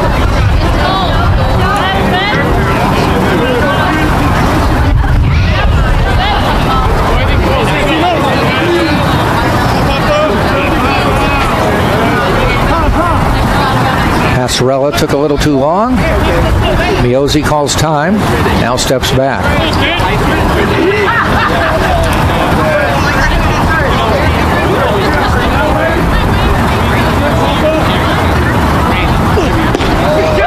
Call strike 3. The Spartans get the win. Big win for Tampa to start the Sunshine State Conference season. Tampa picking up the victory to go to 7-3 overall on the season, 1-0 in the Sunshine State Conference. For Florida Tech, they are 0-1 in conference play, 8-3 on the year. Brandon Canar with a big day pitching for Tampa today, as he will get the win to go to 3-1 on the season, but he faced 27 batters, of which in 7 innings, 21 outs, 15 strikeouts, second all-time on the Spartan list. He gave up just 2 hits, 1 run, 15 strikeouts, only 2 walks, and he gets the win in even 100 pitches. Most ever in a Tampa game, 20 strikeouts as a team. And for the Spartans today with 20 Ks to set a new school record for a 9-inning game. Okay. 20 strikeouts on the day for the Spartans as a team to set a new team record for most strikeouts in a 9-inning game. 15 of them belong to Canar, 2 to Michael Paul, and 2 to Alex Passarella. Spartans win it, 1-0 in the Sunshine State Conference. Same 2 teams will go at it tomorrow. J.J. Necro picking up the loss, his first of the year. He falls to 3-1. Same 2 teams tomorrow. Doubleheader action at 1 and 4, and it's a busy day here on the campus with softball doubleheader and baseball, or I should say basketball, having a women's game at 2 and a men's game at 4. So basically doubleheader action for basketball. Come see the women play too, as they're running their 17-0 in Sunshine State Conference play with an 18-game winning streak on the season. All right, this is Jack Ike saying thanks for joining us, and tomorrow baseball at 1, basketball at 2. This has been Spartan baseball in the Sunshine State Conference on the Sunshine State Digital Network.